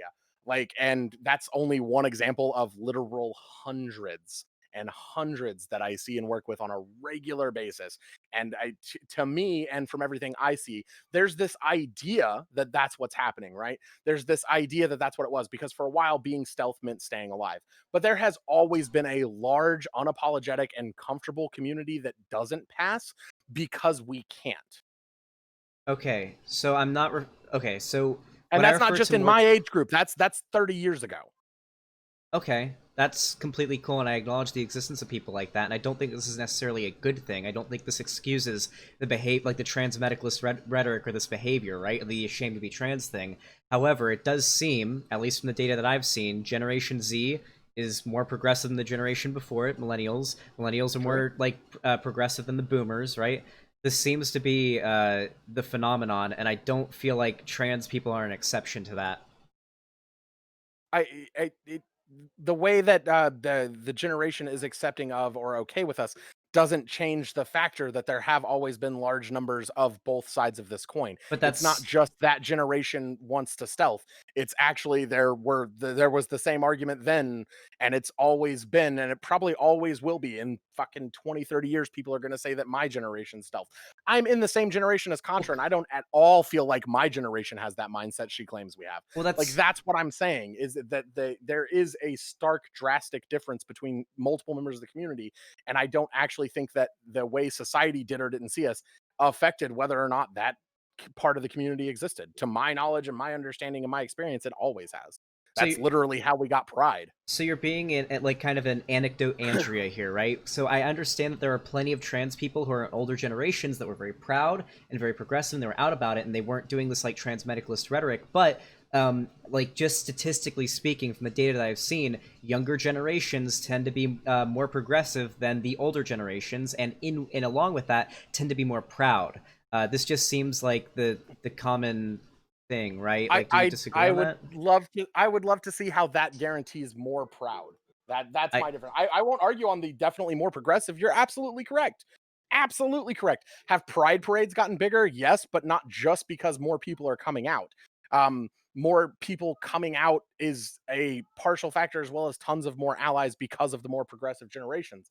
But that doesn't change the factor that, like, there to at least everything I can see, but you're just gonna call me an anecdotal Andrea Well, on no, it I'm again. not. I'm Just just giving, like like, I guess we can it speak. drives me nuts when we have these talks, and that's why I don't usually bring it up until it's like really relevant in a conversation like this.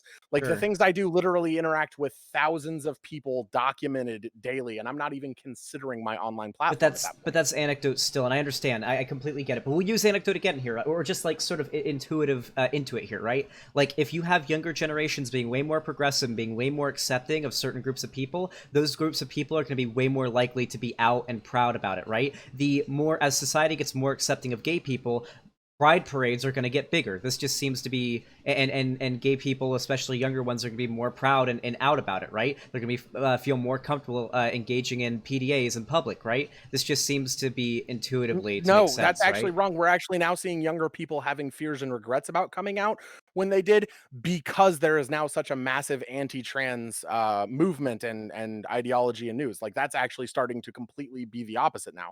Well, Younger that's people are still facing mass trauma in multiple states. Conversion therapy is still mhm. allowed, and there are tons. Over 40% of homeless unaccompanied youth in the United States, over 41% are LGBTQ youth that were abandoned for being LGBTQ. Well, yeah, this is still a huge issue. This is why I do what I do, right? But this isn't an argument against the idea that society is more accepting of these groups than it used to be. We are seeing a bit of a populist fascist uprising, Trump getting elected, fascism's getting popular with a lot of people. But regardless, the data still shows that Gen Z is the most progressive generation ever. The millennials were the most progressive generation than any before that. Like, it just seems to be the what the data backs up. I I don't know. I honestly I don't know how to respond to this. Because like I've agreed that like it being more progressive is a thing. I've agreed that some levels of acceptance in society and social interaction is a thing. But we're also now seeing the exact opposite of what you're talking about, and less people coming out and more staying in the closet, which it will probably show in the 2020 trans survey, as we also saw numbers dropping in the 2019 trans survey. But none of them were even as well funded as the 2015 trans survey. So since you want to call me out on like it being anecdote, Andrea, let's go ahead and go to the actual statistical facts. The only well-funded, well, okay, not even well-funded, the best funded trans survey we've ever had was 2015. Every other year, all the way up until the current one, pales in comparison, and all the ones before it pale in comparison. So we don't actually have any numbers to go off. What we have is what the LGBTQ community knows and interacts, because those are the only actual fucking anecdotes that can lead us to some idea of a statistical guess, because no one actually gives a fuck at a government or systemic level to actually document and understand and study these things. So what's different? So what you're saying right now, I want to clarify really quick, is that trans acceptance or trans in the closet ability, I don't know how to word it, is down from 2015, right? Uh I, no, we're seeing a lot of younger people either with regrets to coming out because of negative reactions, Okay. and less people wanting to come out under the current atmosphere. They're like, do you know the laws that are literally being made in multiple states right now? Do you know I that know Trump them. is rewriting the ACA to make it to where every doctor at a federal level can refuse any level of care to a trans patient if they don't agree with trans people, which means Yep. you No, could this is literally why. Yeah, I know these things. This is walk what I in argue against Bernie dying. Busters about. This is why I don't like Bernie Busters, because they're willing to let basically throw trans people under the bus because Biden bad. No, I completely know these things, and I was actually about to say, do you think maybe the reason why this rate of trans youth that are unwilling that regret coming out is because we have a fascist in power right now who is openly engaged in anti-trans rhetoric, banning trans people from the military, saying they're unfit to serve in any capacity in the military? You're ex-military, aren't you? Yes, I am. So you know that's bullshit, right? Even if we make the argument that some trans people may not be fit to, even if we go on like the given the most benefit of the doubt and say that some trans people may not be combat ready, which I still think is bullshit, we have our own separate like when you have to go under psychological tests, right, to make sure that you're fit to serve, right? And then even then, there's jobs like being a cook, there's graphic design, there's tons of non-combat related jobs that you can serve in the military that trans people are also not allowed to serve in anymore. Do you think when you have a president like that, that may be more of a reason for why these groups of people feel less welcome than just like society is regressing? I don't like the idea of pinning it all just entirely on Trump. There's an entire right-wing movement, and there were Well, issues it's before fascist his populism. election, but it has definitely, like, increased and impacted it is how I would give it. I I think just this wouldn't prescribe it all to him because just defeating him doesn't actually help a whole lot. I think Trump is a big part of it, but I think the fascist populist push that brought him to power is probably also responsible for it. I don't think society in general has gotten less accepting, as so much the bigots within it have gotten more empowered, and they felt like this is their time. They want to push back because they know that it's socialism or barbarism, right? So they want to win before they realize that, like, the Zoomers are very openly very progressive. They're trying to get the Zoomer generation. That's why the alt-right rabbit hole is so effective and such an issue, right? So I advocate against it and talk about it so much and try to fight it. But I don't think in general, like, society is getting less progressive and less accepting of trans and LGBT people. In fact, that's an argument that I've heard a lot from reactionaries. People like Paul Joseph Watson will say, conservatism is the new punk rock, and it's actually not true. The data argues against that. Gen Z is really Right. progressive. Really progressive. I would argue that the reason why we're seeing this phenomenon, why we're seeing a bit of a downtick in the amount of young LGBT or specifically trans people who are proud of being out, is most likely due to the fact that the power structure in which we live under, at least here in America, especially over in the UK, because Turf Island, right, is because this is a power structure which directly is attacking their identity, and they realize that this is a danger to them. Living in America as a trans person, or in any place as a trans person, is directly dangerous. This is a hostile administration towards them. And like it's literally statistically impossible to argue against that point. This is impacting and making it worse, but the only like redirection or correction I give it all on that is I don't want to pin it all on just Trump. There are state level laws being passed left and right that were being fought for and passing before Trump and will continue after Trump. Um, it's actually a huge part of my rhetoric and conversation with the trans community. And I've got dozens of people who have moved out of states that have anti-trans laws because of my educating that have sent me like massive thank yous and all of that shit. Like I don't. I just. I think the only thing we really disagree on that part is I don't want to prescribe it all to Trump. Okay. Well, I don't This issue prescribe it to still Trump. exists with other conservatives and will continue to exist after Trump. Don't get me wrong. I've had to bite my pride and say I definitely am voting for Biden. I just fucking absolutely Same. hate We're it. biting the bullet. We're biding our time. That's what. Yeah. So I completely All right, get hey, that. Yeah. That's a good pun. let me butt in here for a second. And hey, I've never heard the expression "turf island" for the UK, so that one's a good new one to me too. Or Andrea anecdote Andrea, that one's good too. Um, I know this might be strange for some people watching this who may have come from the right or the far right or the alt right pipeline or whatever that is on both sides. But if you're watching one of these conversations or debates or whatever you want to call it between lefties, I think it's really constructive because at the end of the day, this is not something that I know the far right does a lot of, where it's going to be like we're going to discuss ideas, we're going to try and like find the best ways to do things. So out of curiosity, between the two of you, coming from this, since you've been doing it for like over an hour and a half now, what would each of you want to see from the other party in terms of like, here's how I want you to either perceive me or better myself for the argument? You want to Um. go ahead and go first? Yeah, I'll go first. One of the big things that I would really like to see is I don't think left unity is necessarily a good thing on its own, right? Like I don't want to team up with class reductionists in order to achieve like socialism, right? That's because they're just going to end up leaving marginalized people like trans people in the dust, right? They don't give a fuck about those groups. They think all of it is attributed to class, right? And fuck anybody else who's being hurt by any other system, right? I don't want to work with people like that, but I do agree with left solidarity, right? At least in regards to what we're trying to go for, right? So if someone like me and Izzy Bear here are striving for, I would assume, the exact same goal, I don't think if we laid out our ideal worldview, there would be a single area in which we disagree. I think we absolutely have the same end game. A bit of solidarity in the way that we do things, right? I think there is an extreme amount of value in what Izzy Bear is doing. I think just having more lefty content creators in general putting out content, broadening the net of people who may be caught up by it, is a good thing. But I see most of the antagonism coming from the more anti-debate bro side of the aisle, um, and I kind of wish that we could sort of come together and realize, like, hey, maybe you don't agree with all of our methods at times, but we're striving for the same goal. And if we work together and we form a cohesive pipeline, we can create an effective radicalization path for people to go down. For example, Sargon of Akkad may not believe in the Jewish question, as far as I'm aware. I mean, he seems to be a white nationalist, but but Richard Spencer still said he was a great pipeline to the alt-right and to neo-Nazism. You don't see people like Richard Spencer and people in his crowd going after him because they know that someone like Sargon making his videos about Anita Sarkeesian are going to lead people to Nazism, in the same way that me making my videos where I shit talk, no bullshit and whatnot, and Ariel Scarcella is going to lead them down the pipeline to watching people like you who maybe don't engage in that kind of rhetoric. I don't know exactly what you do, but are going to come across you and become part of your community.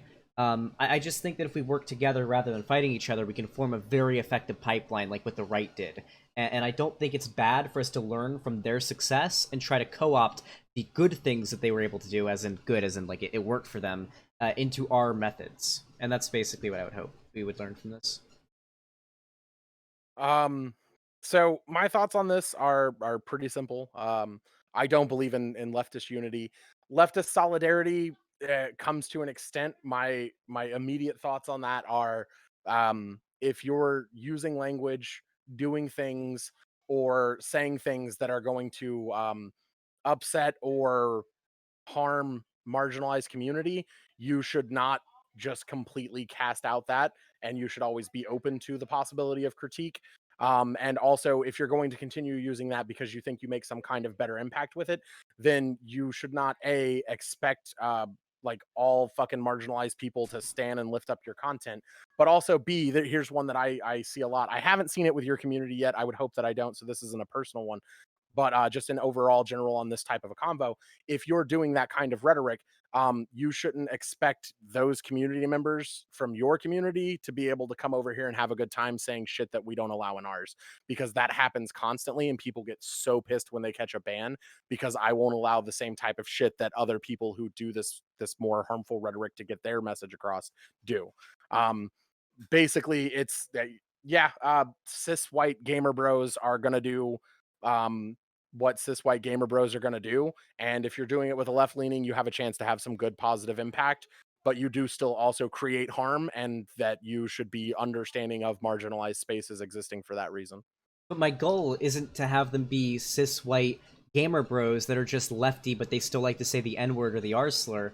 Our goal is to turn them into like trans white gamer cat girls. That's the goal, right? And I like to think of it a bit like a rock tumbler, right? Back when I was younger, me and my grandma would do a lot of stuff with rock tumbling.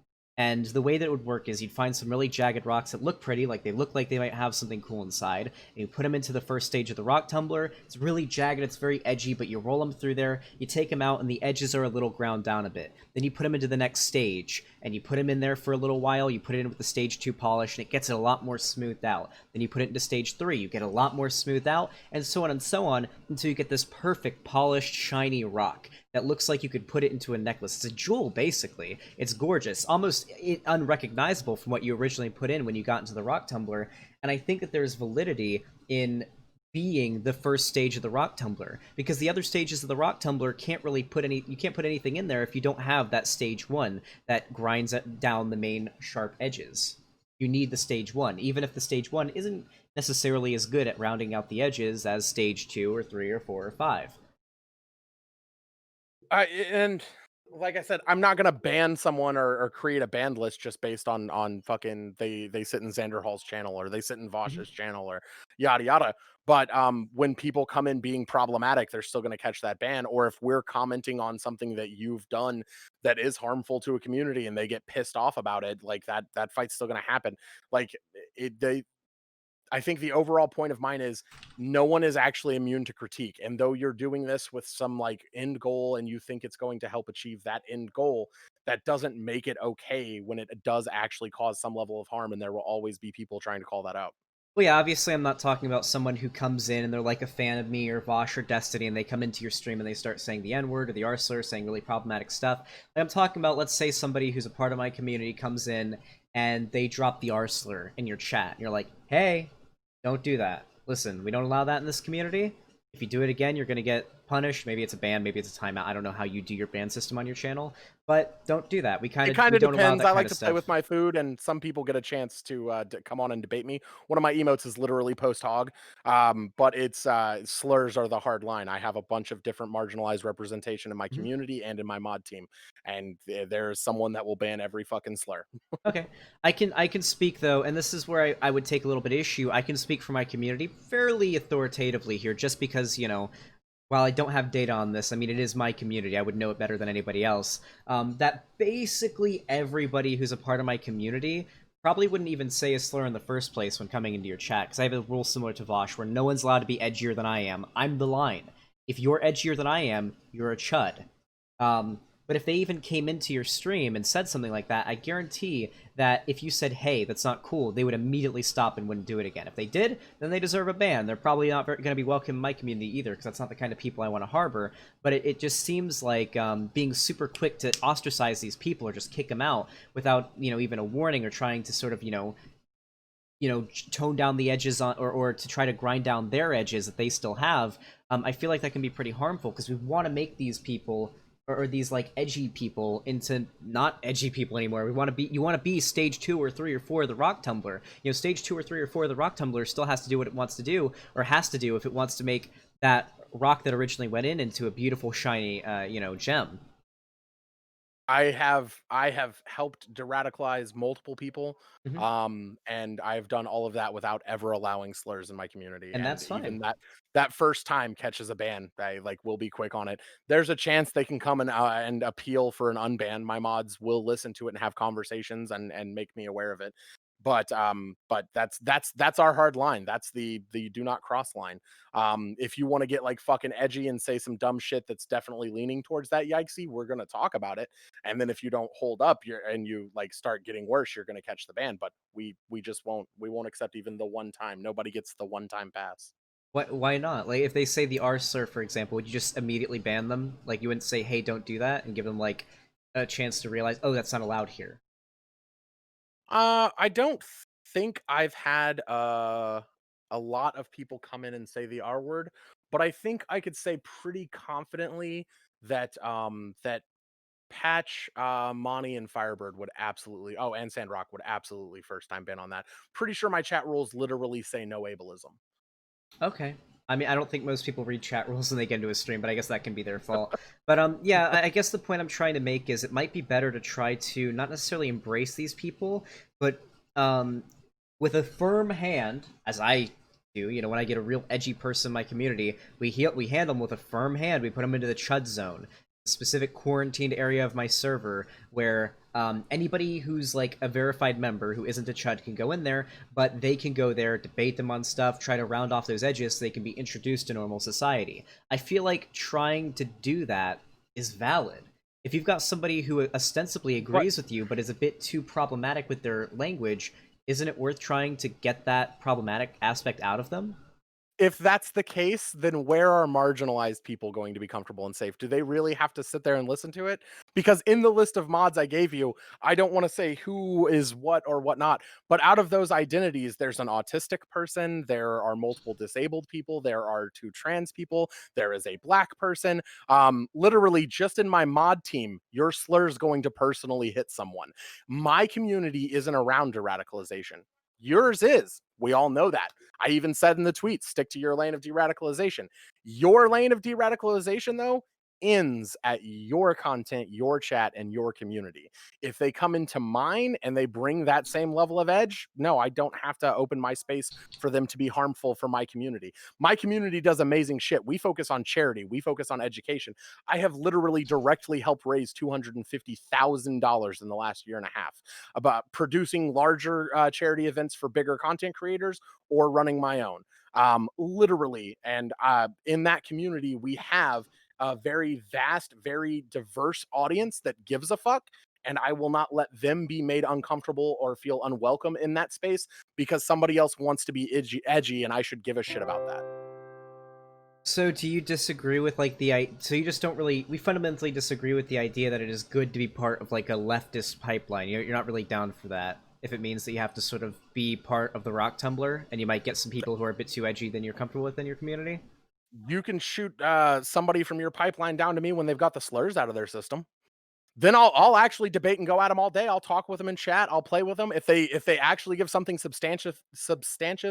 I can't even say it right now. Substantive enough to have the fucking conversation. I'll pull them into Discord and we'll have a chat. But the slur is my hard no. That's never gonna change.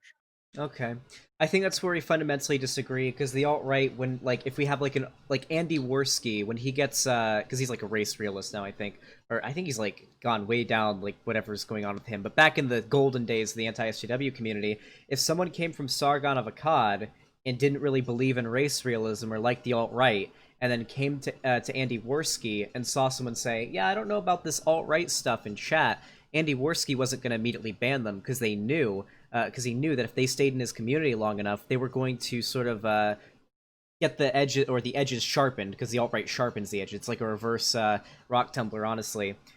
They were going to start adapting those beliefs and those behaviors just by being in that community. The same thing can happen on the left, but it just seems the right has such an effective pipeline. The left is like kicking and screaming not to have an effective pipeline like that. If we all focus on what you want out of this de-radicalization, where the fuck are the marginalized people supposed to be welcome at? Not You're literally getting telling them they attacked. have to be okay with those slurs. No, they don't have to be okay with it. The point is to make those people stop saying the slurs. You can quarantine them in like what we do, we quarantine them. Vosh does the same thing. You can have a quarantine zone so those who are comfortable engaging with that can have a place to talk with them and try to round off those edges. They don't need to be in chat all day saying the R slur. That's not what I'm advocating for. Obviously, I don't want to sacrifice the comfort of marginalized people in order to do this de-radicalization thing, and it's not necessary either. We can do this very effectively without making marginalized people feel like they're uncomfortable in these communities. Not like I don't know what percentage of my community is part of some marginalized group. Most of them are trans, but they are very comfortable with my community. They seem to be fine with it. It doesn't really seem to be an issue on my end. I don't think it has to be an issue on your end if you adopt these methods. But I don't owe that to anyone with my platform or my content. I'm not here for edgy white gamer bros. Okay. The ones that I can reach and the ones that I do teach, I'm more than happy to. And I definitely have the patience to put up with a lot. I've done it live for 2 years. Mhm. I'm very okay with taking the long, arduous educational conversation, the gritty, loud, hardcore debate. I match the tone of who I'm debating. If you had gone hard at me and been pissed off, well, this would have been a fucking heated ass debate. And I do the same thing to the edgy shitlords that come into my community hoping to dunk on a trans woman. I'm just fine with that reality all day. However, I will not throw my marginalized community members under the bus for any point. A slur is our hard no-go. That's just the period line. That's where I'm at. Okay, so I guess we just sort of I don't mind that fundamentally. the slurs are over there with you and you've got your quarantine and you're trying to de-radicalize. I don't mind that the slurs pop up with Faraday and they've got their system and their de-radicalization channel. I like that's on y'all to regulate. However, my space prioritizes marginalized voices in existence. So I think we've kind of established where you guys have a clear disagreement. So I don't know if you're going to move past that Yeah, one we point. are. Yeah, I actually we can move on to another tweet that I had, because I had 4 total tweets and we're on the 3rd one. Yeah, I guess we just fundamentally disagree on like the idea that we need to be de-radicalizing these like people who are falling down the alt-right pipeline. I think the alt-right pipeline is probably one of the biggest enemies of the online left right now, which I think is which we'll get into in a minute, the value of the online left. I just think that this needs to be combated very strongly. And I guess if you don't really care that much about it or don't want to be a part of that de-radicalization pipeline, that's fine. For you, I but don't have a problem with the idea of de-radicalizing, and I've done so. Literally, well, one of my most ardent and longtime supporters was a Trump supporter who watched alt-right fucking content that has literally thanked me for my content de-radicalizing them. I know that feeling. I know the one that you love that gives you that fucking high. The same one as everyone else. The difference is I refuse to cater my entire community to it. okay. I guess we just disagree fundamentally then, because I think like at all, not necessarily all costs, but we really do need to go nuclear on trying to fight the alt-right pipeline. But that's just where we disagree. That's fine. I guess, do you want to move on to another tweet that you made about me? And we can just sort of see where you stand on that? What else? What just got? Okay, I'm pretty sure this is vague tweeting me. You can correct me if I'm wrong. I'll take actual activists over online debaters anytime. I hate hearing all these privileged whiners talk about how much impact they make. So I guess that is in reference to you and 2 other people that I was having conversations with, but yeah, it was definitely right after you and I went at it. Yep.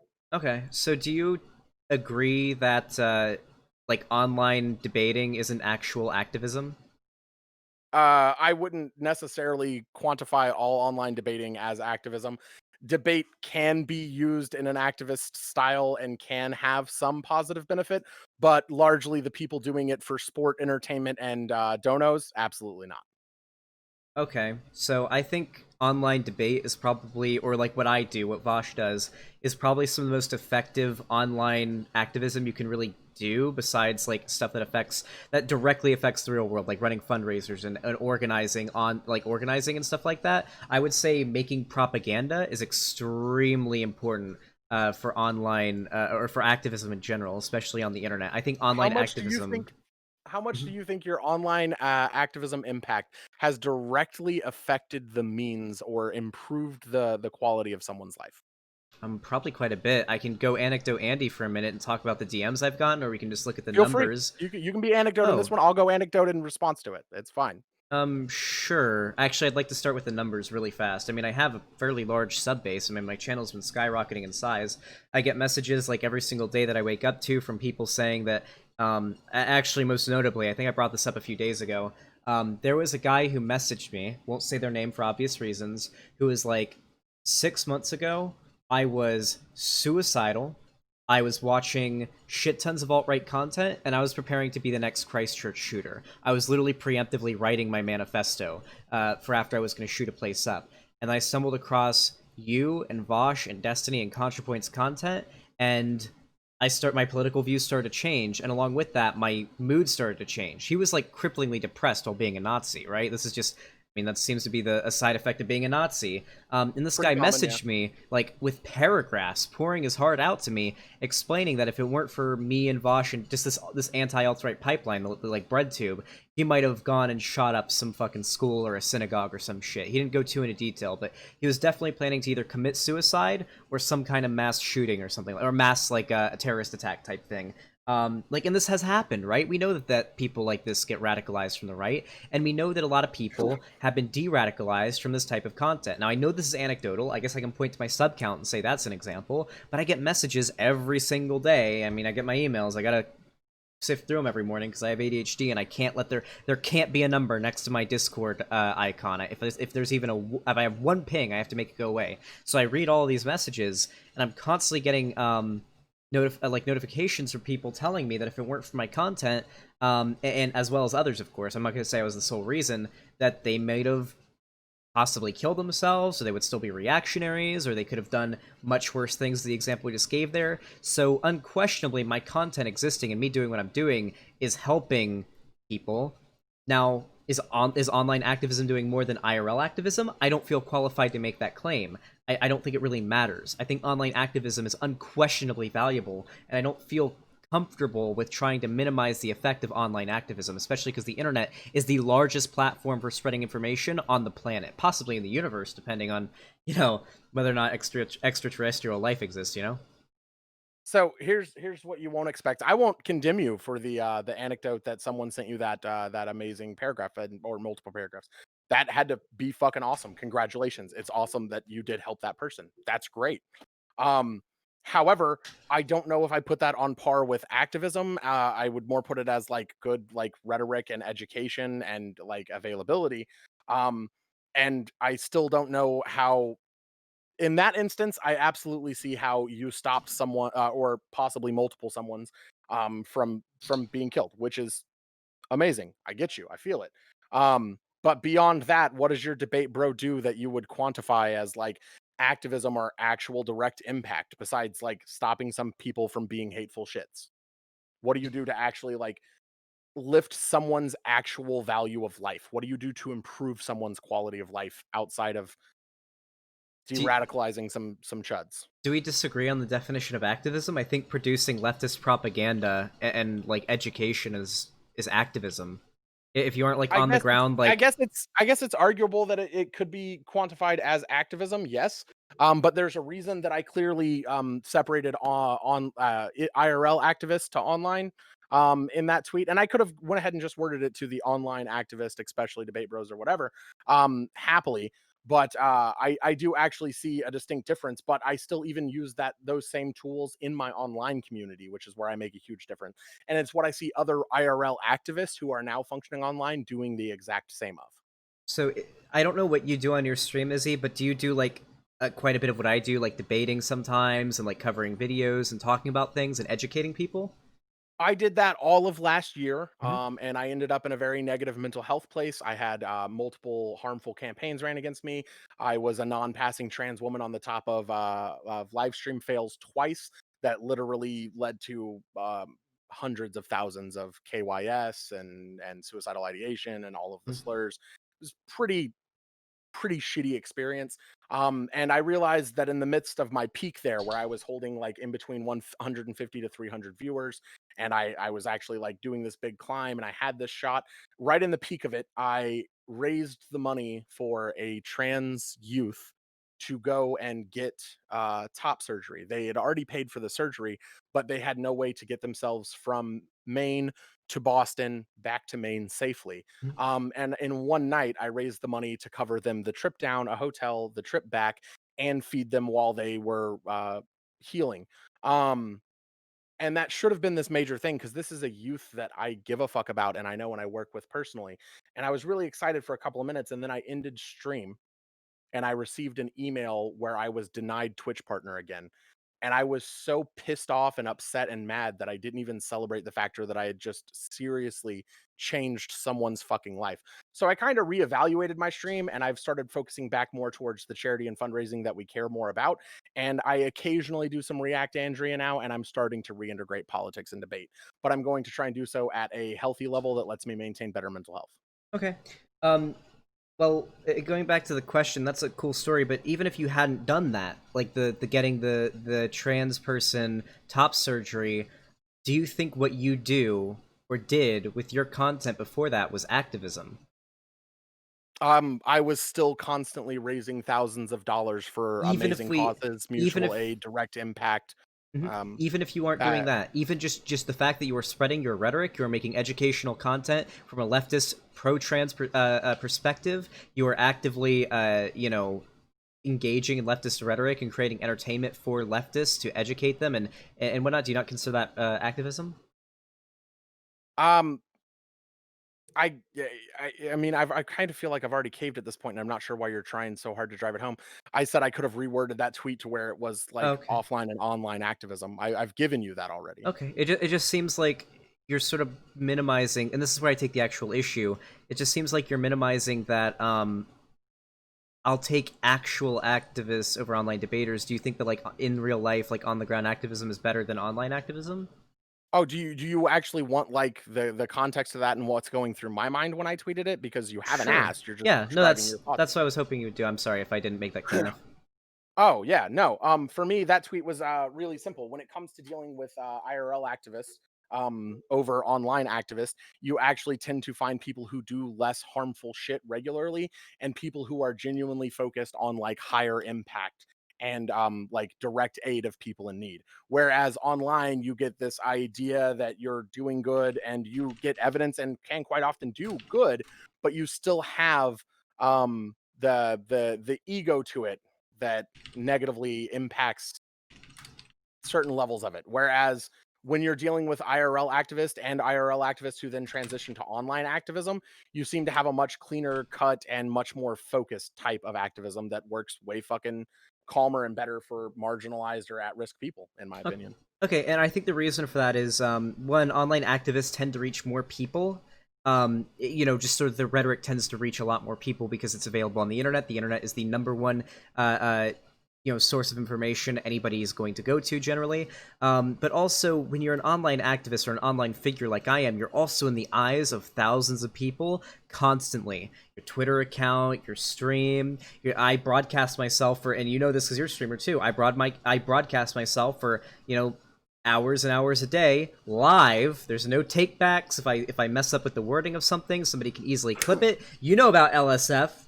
You know there's entire communities of people, these little fucking vultures that are swirling above, waiting to clip you saying something so it can get trending on LSF, because you know those people love to shit on a trans person because it's a bunch of gamer people on Twitch with the ferociously stuff happening right now. You know that's a thing, right?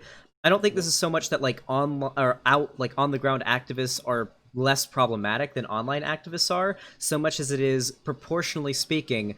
When a real life activist generally goes home, they're just in the safety of their own home, right? But when I do my thing, I'm constantly on the internet. If I say something that maybe isn't worded too well, it's going to get clipped, it's going to be tossed around. My Twitter is, popping off, everyone's going to see it and whatnot. I'm just in the eyes of a lot of people, so anything I do that is problematic is going to be detected a lot easier. This generally isn't the case when you have, like, on-the-ground I activists. think in return, you're now massively underplaying IRL activism because you actually have no idea what IRL activism is like. I just have to throw it Hold on, in. what is your definition of activism?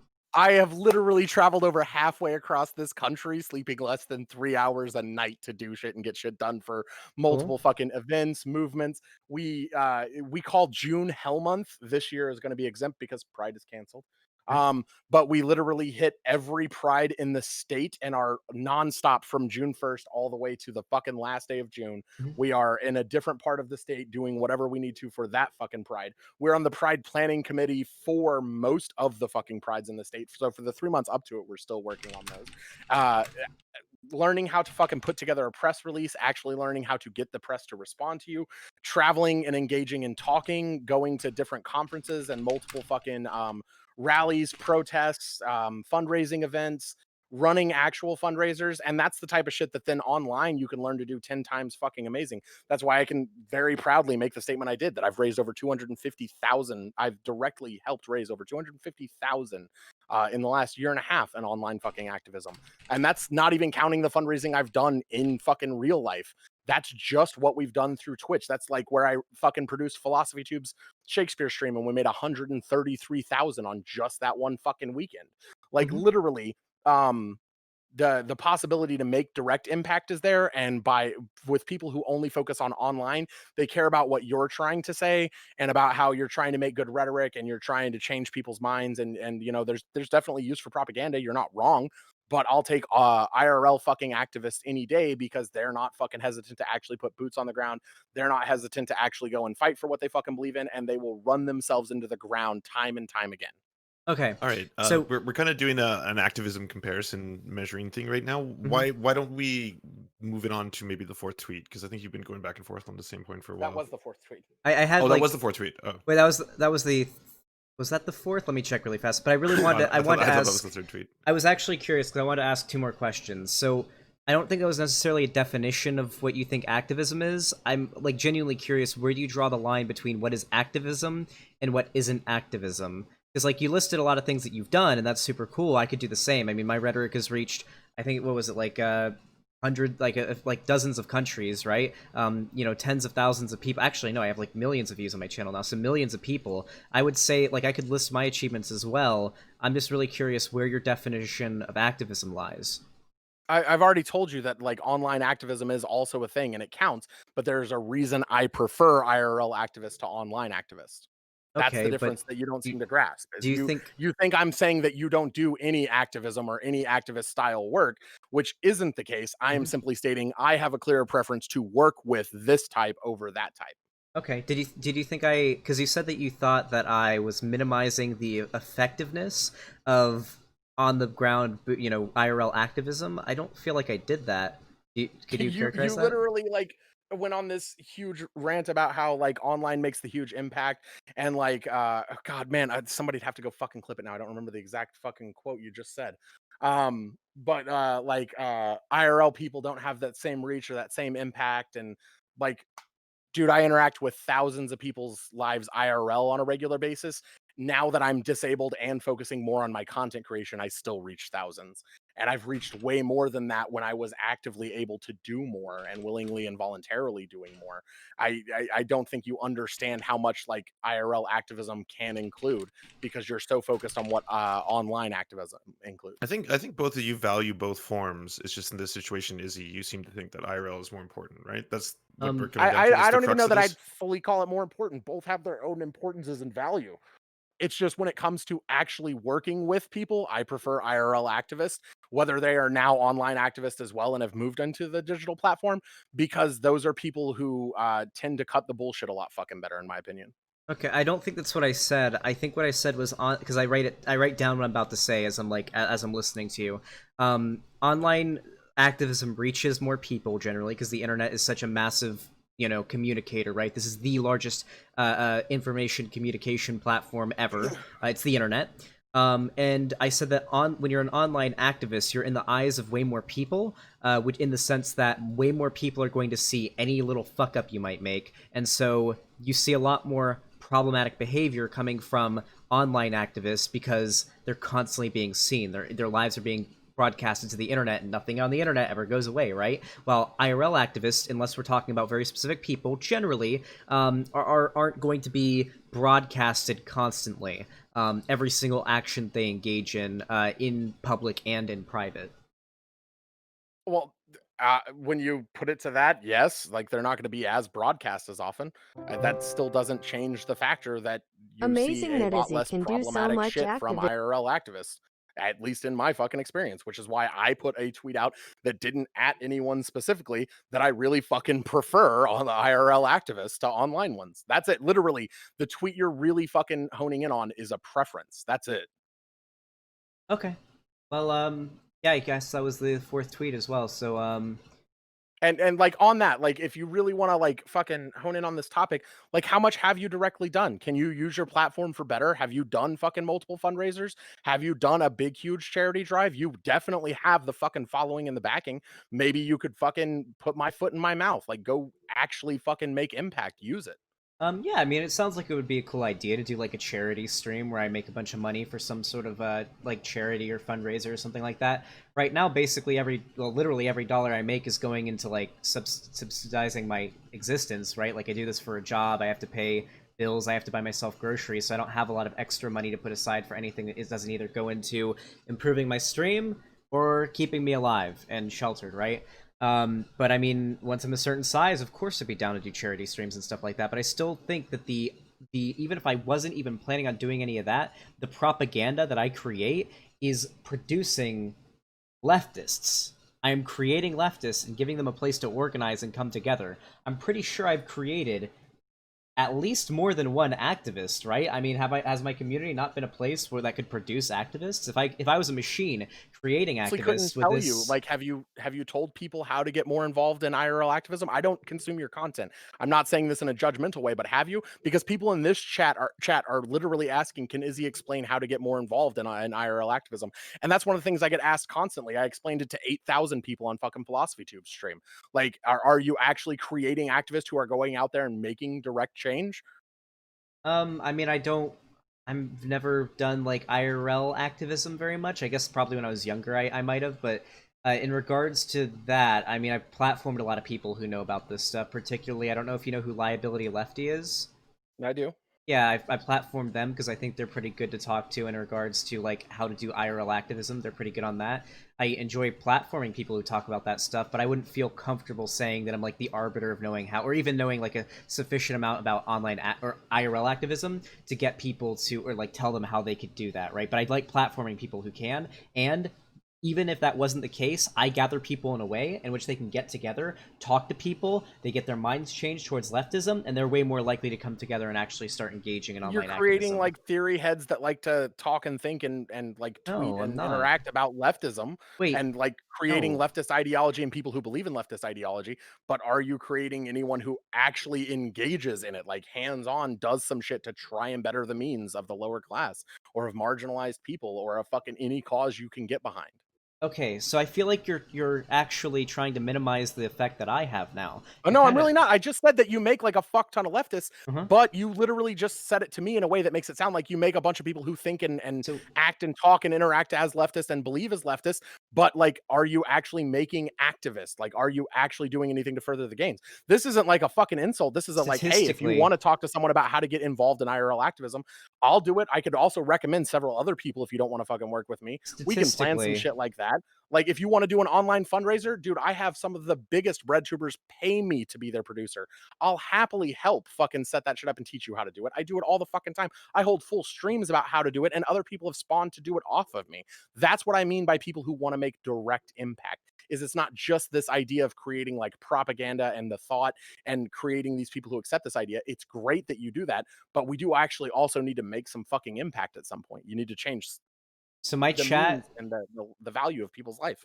Now, I can't know with beyond a reasonable doubt how many people I have radicalized to the left and made them into activists, but I can say my chat right now is extremely mad because they're all like, I do activism, you made me a leftist and I do activism. Maybe they could be lying, Good. maybe they're just trying to Okay, make me look good. good, but I mean, I there's hope they're not that. lying. And then even if we That's go, good. and even if we don't go out by the anecdotes of people in my chat, we can actually. I think I did participate in a couple charity streams, but I won't really. That doesn't really matter. But in regards to that, we can just look at the numbers, right? I think I'm about to hit 27,000 subs. Do you think 27,000 leftists following me, at least a fair amount of them, or a significant amount of them, I played a significant part in de-radicalizing them from the center?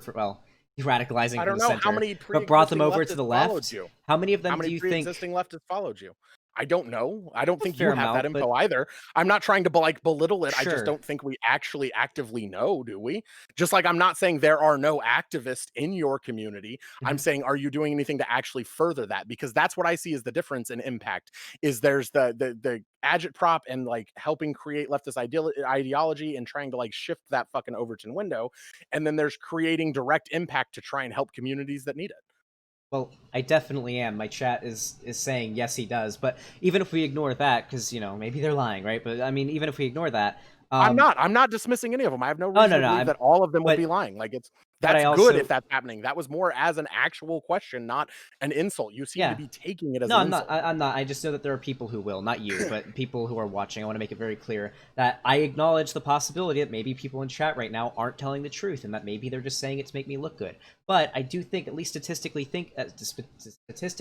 speaking, with the amount of people that I reach, unquestionably, a lot of those people are engaging in activism, and unquestionably, a lot of those people are spreading the rhetoric as well. How many of my fans do you think go to school and they talk to their friends about, leftism? Maybe they learn rhetoric from me. Me and Vosh, and I use this document as well, and I've made my own version of it that I've added to, have created a document which backs up a lot of our beliefs. The validity of trans people, we got a shit ton of stuff, of evidence and studies and meta-analysis and data to back up that. Just a whole document of data that you can use to back up your beliefs, academically speaking. We spread that around. We make it so even our own fans can do their own thing, use that data to go to people in their real life, go to people online, and learn from that in order to help spread leftism themselves, instead of it just being us spreading it. It's like a web, the web comes off of me and hits somebody else, and it spreads off to more people because they do their own rhetoric and their own activism. Now, sure, granted, unquestionably, the majority of people who watch my content are probably just going to be theory heads on the internet who sit on Twitter and they watch YouTube and stuff like that. But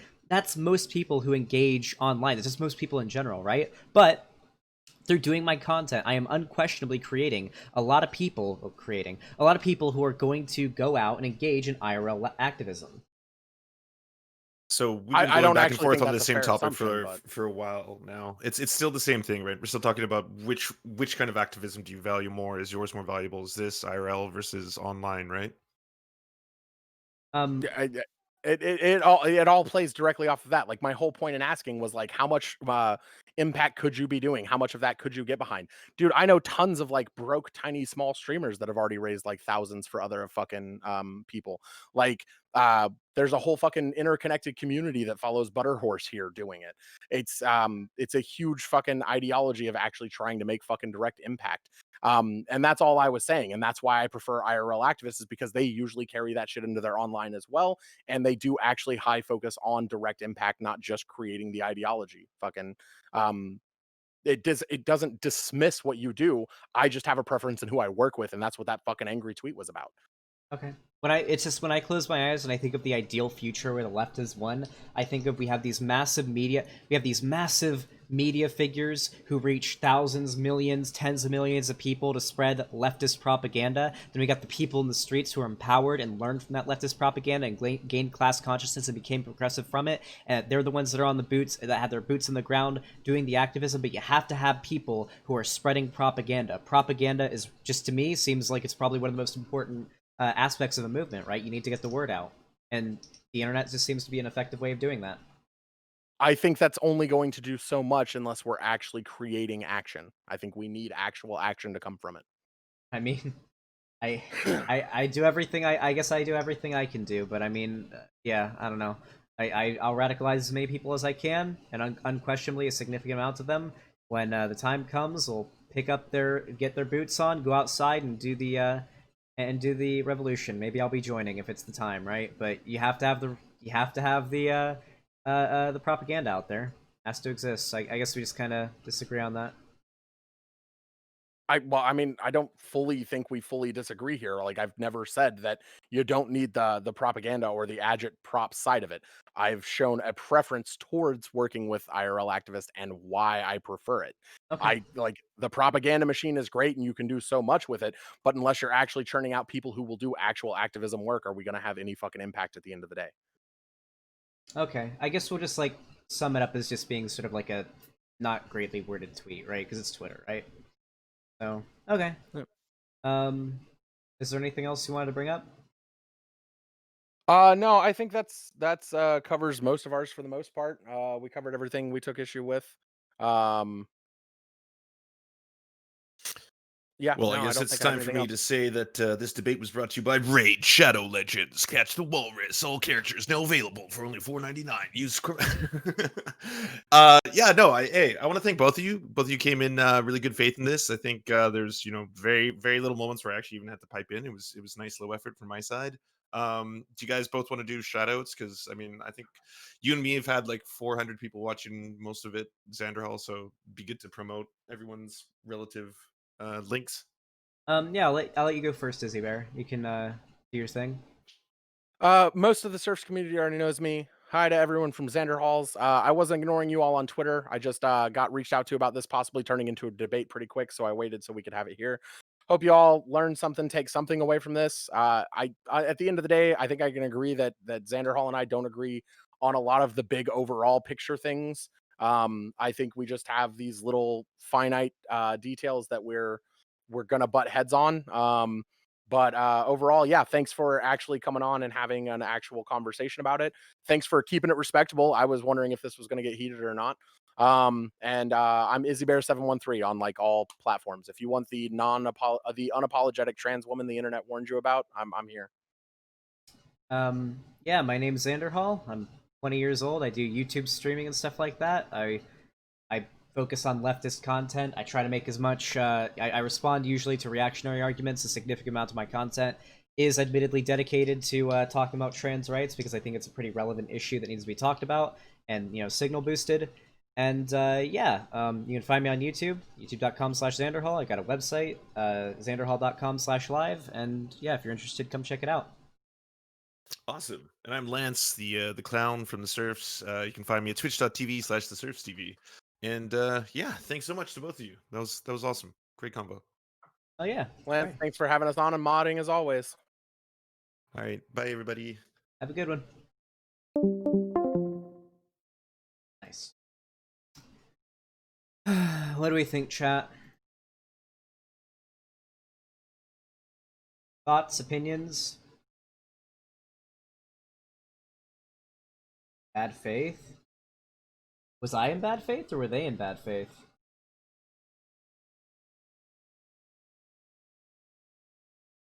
Cringe, gatekeeping, Izzy was pretty bad faith, Izzy is gaslighting. I got that feeling, but it's just optically speaking, it would have looked really bad for me to like push on that. I feel like staying really cordial there would have been a good idea. From what I heard, it sounded like she was gatekeeping you for some reason. Yeah, she was definitely getting. She definitely like. I feel like, um, I got big like backpedaling vibes from that. Like for real, right? Can we actually go over the tweet? I feel like especially towards the end there, I'll take actual activists over online debaters anytime. I hate hearing all this privileged whiners talk about how much impact they make. This seems to be, to me at least, like a clear condemnation of like the online activist debate bro type person. Like actual activists, maybe like I mean she said it was just poorly worded, but I mean I don't know, we'll take her word for it, I guess. You did really well and got points out in a fantastic way. Yeah, I feel like that was a pretty slam dunk debate in terms of my rhetoric. I think Izzy was super uncharitable towards this fucking community because it served her confirmation bias. Yeah, I feel bad for you guys. She kind of gave you the kind of gave you a bad look, huh? I quite like the discussion, and it'd be quite nice to hear the two of you speak again sometime. Yeah, maybe. You're more important than IRL activism because IRL activism is done by people who you cultivate. Yeah, at the end of the day, it's like who's more important, the chicken or the egg? Yeah, I mean the chicken lays like 1,000 eggs in its life, or well, thousands of eggs within its lifetime, right? And eggs are important, but like if the eggs are what you want, do you want just one egg or do you want one chicken? Because one chicken's going to give you thousands of eggs, you know? Xander Hall felt like this last bit was her trying to play down your work for no reason other than moral grandstanding. Completely unnecessary superiority bullshit for no reason. Someone who discredits online activism is not a comrade and wants the left to lose, maybe. I hate that she said that she would take IRL activism over online, and that was a fucking ableist take. I need to use that. God, every time I can say, what if you're disabled and all you can do is online activism? Does that mean that they're not real activists? But then she'd probably say, don't use disabled people as like a crutch or something like that. Xander Hall, I feel the same way, and if you won't want more details, I'm willing to give it. Yeah, maybe. Yeah, online activism is the only form right now besides what's going on in what is it? Minneapolis? You're literally the reason I engage in leftism at all. Yeah. I'd say it was a pretty good debate. I wish the Corvidae debate had gone more like that. I feel like I was willing to I flew so close to the sun talking about the harem drama there, but I had to. It would have made me look way too bad if I didn't like push on that and be like, yeah, no, we gotta talk about this because we're referencing it here. I can't let her like give like barely any details and make it look really bad, right? Also, I wasn't wrong there talking about the harem drama and there being a video. I wasn't originally going to make one, and nobody involved wanted me to make a video about it because they thought it would like cause it to get too much signal boosted. But the girl that like made this accusation that I, like grew my fans or whatever has full on admitted that she's making a Twitch. She made a Twitch channel and she's gonna start streaming and trying to build a like streaming career and make money off of this drama. She even said, I think she made a tweet that was like, oh fuck, I want to bring it up right now because it was so scummy. It was so mask off, dude. Holy shit. I find it. It was like, where is it? I have it in a folder actually. I saved it.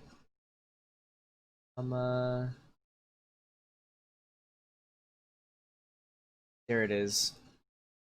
If I ever become a streamer, I'm definitely making the one you're a simp into t-shirts, Lamau.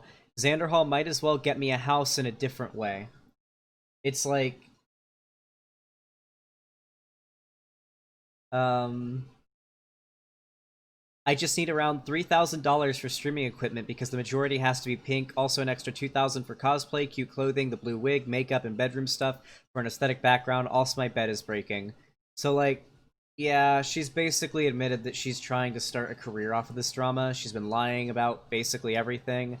So me and everybody else involved are collecting screenshots from the server. We're getting evidence. They're going to be speaking out against her lies as well because they're being affected by it, not just me. And it's come to a point where they didn't want it being signal boosted, but now she's pushing it so hard they don't agree with the idea of being characterized as being like victims of abuse when they weren't. So they've decided it's time to stop being quiet and actually speak out against her lies. So video will be coming out soon. And if you guys don't believe me and my perspective on the situation, you can listen to literally all the other girls involved.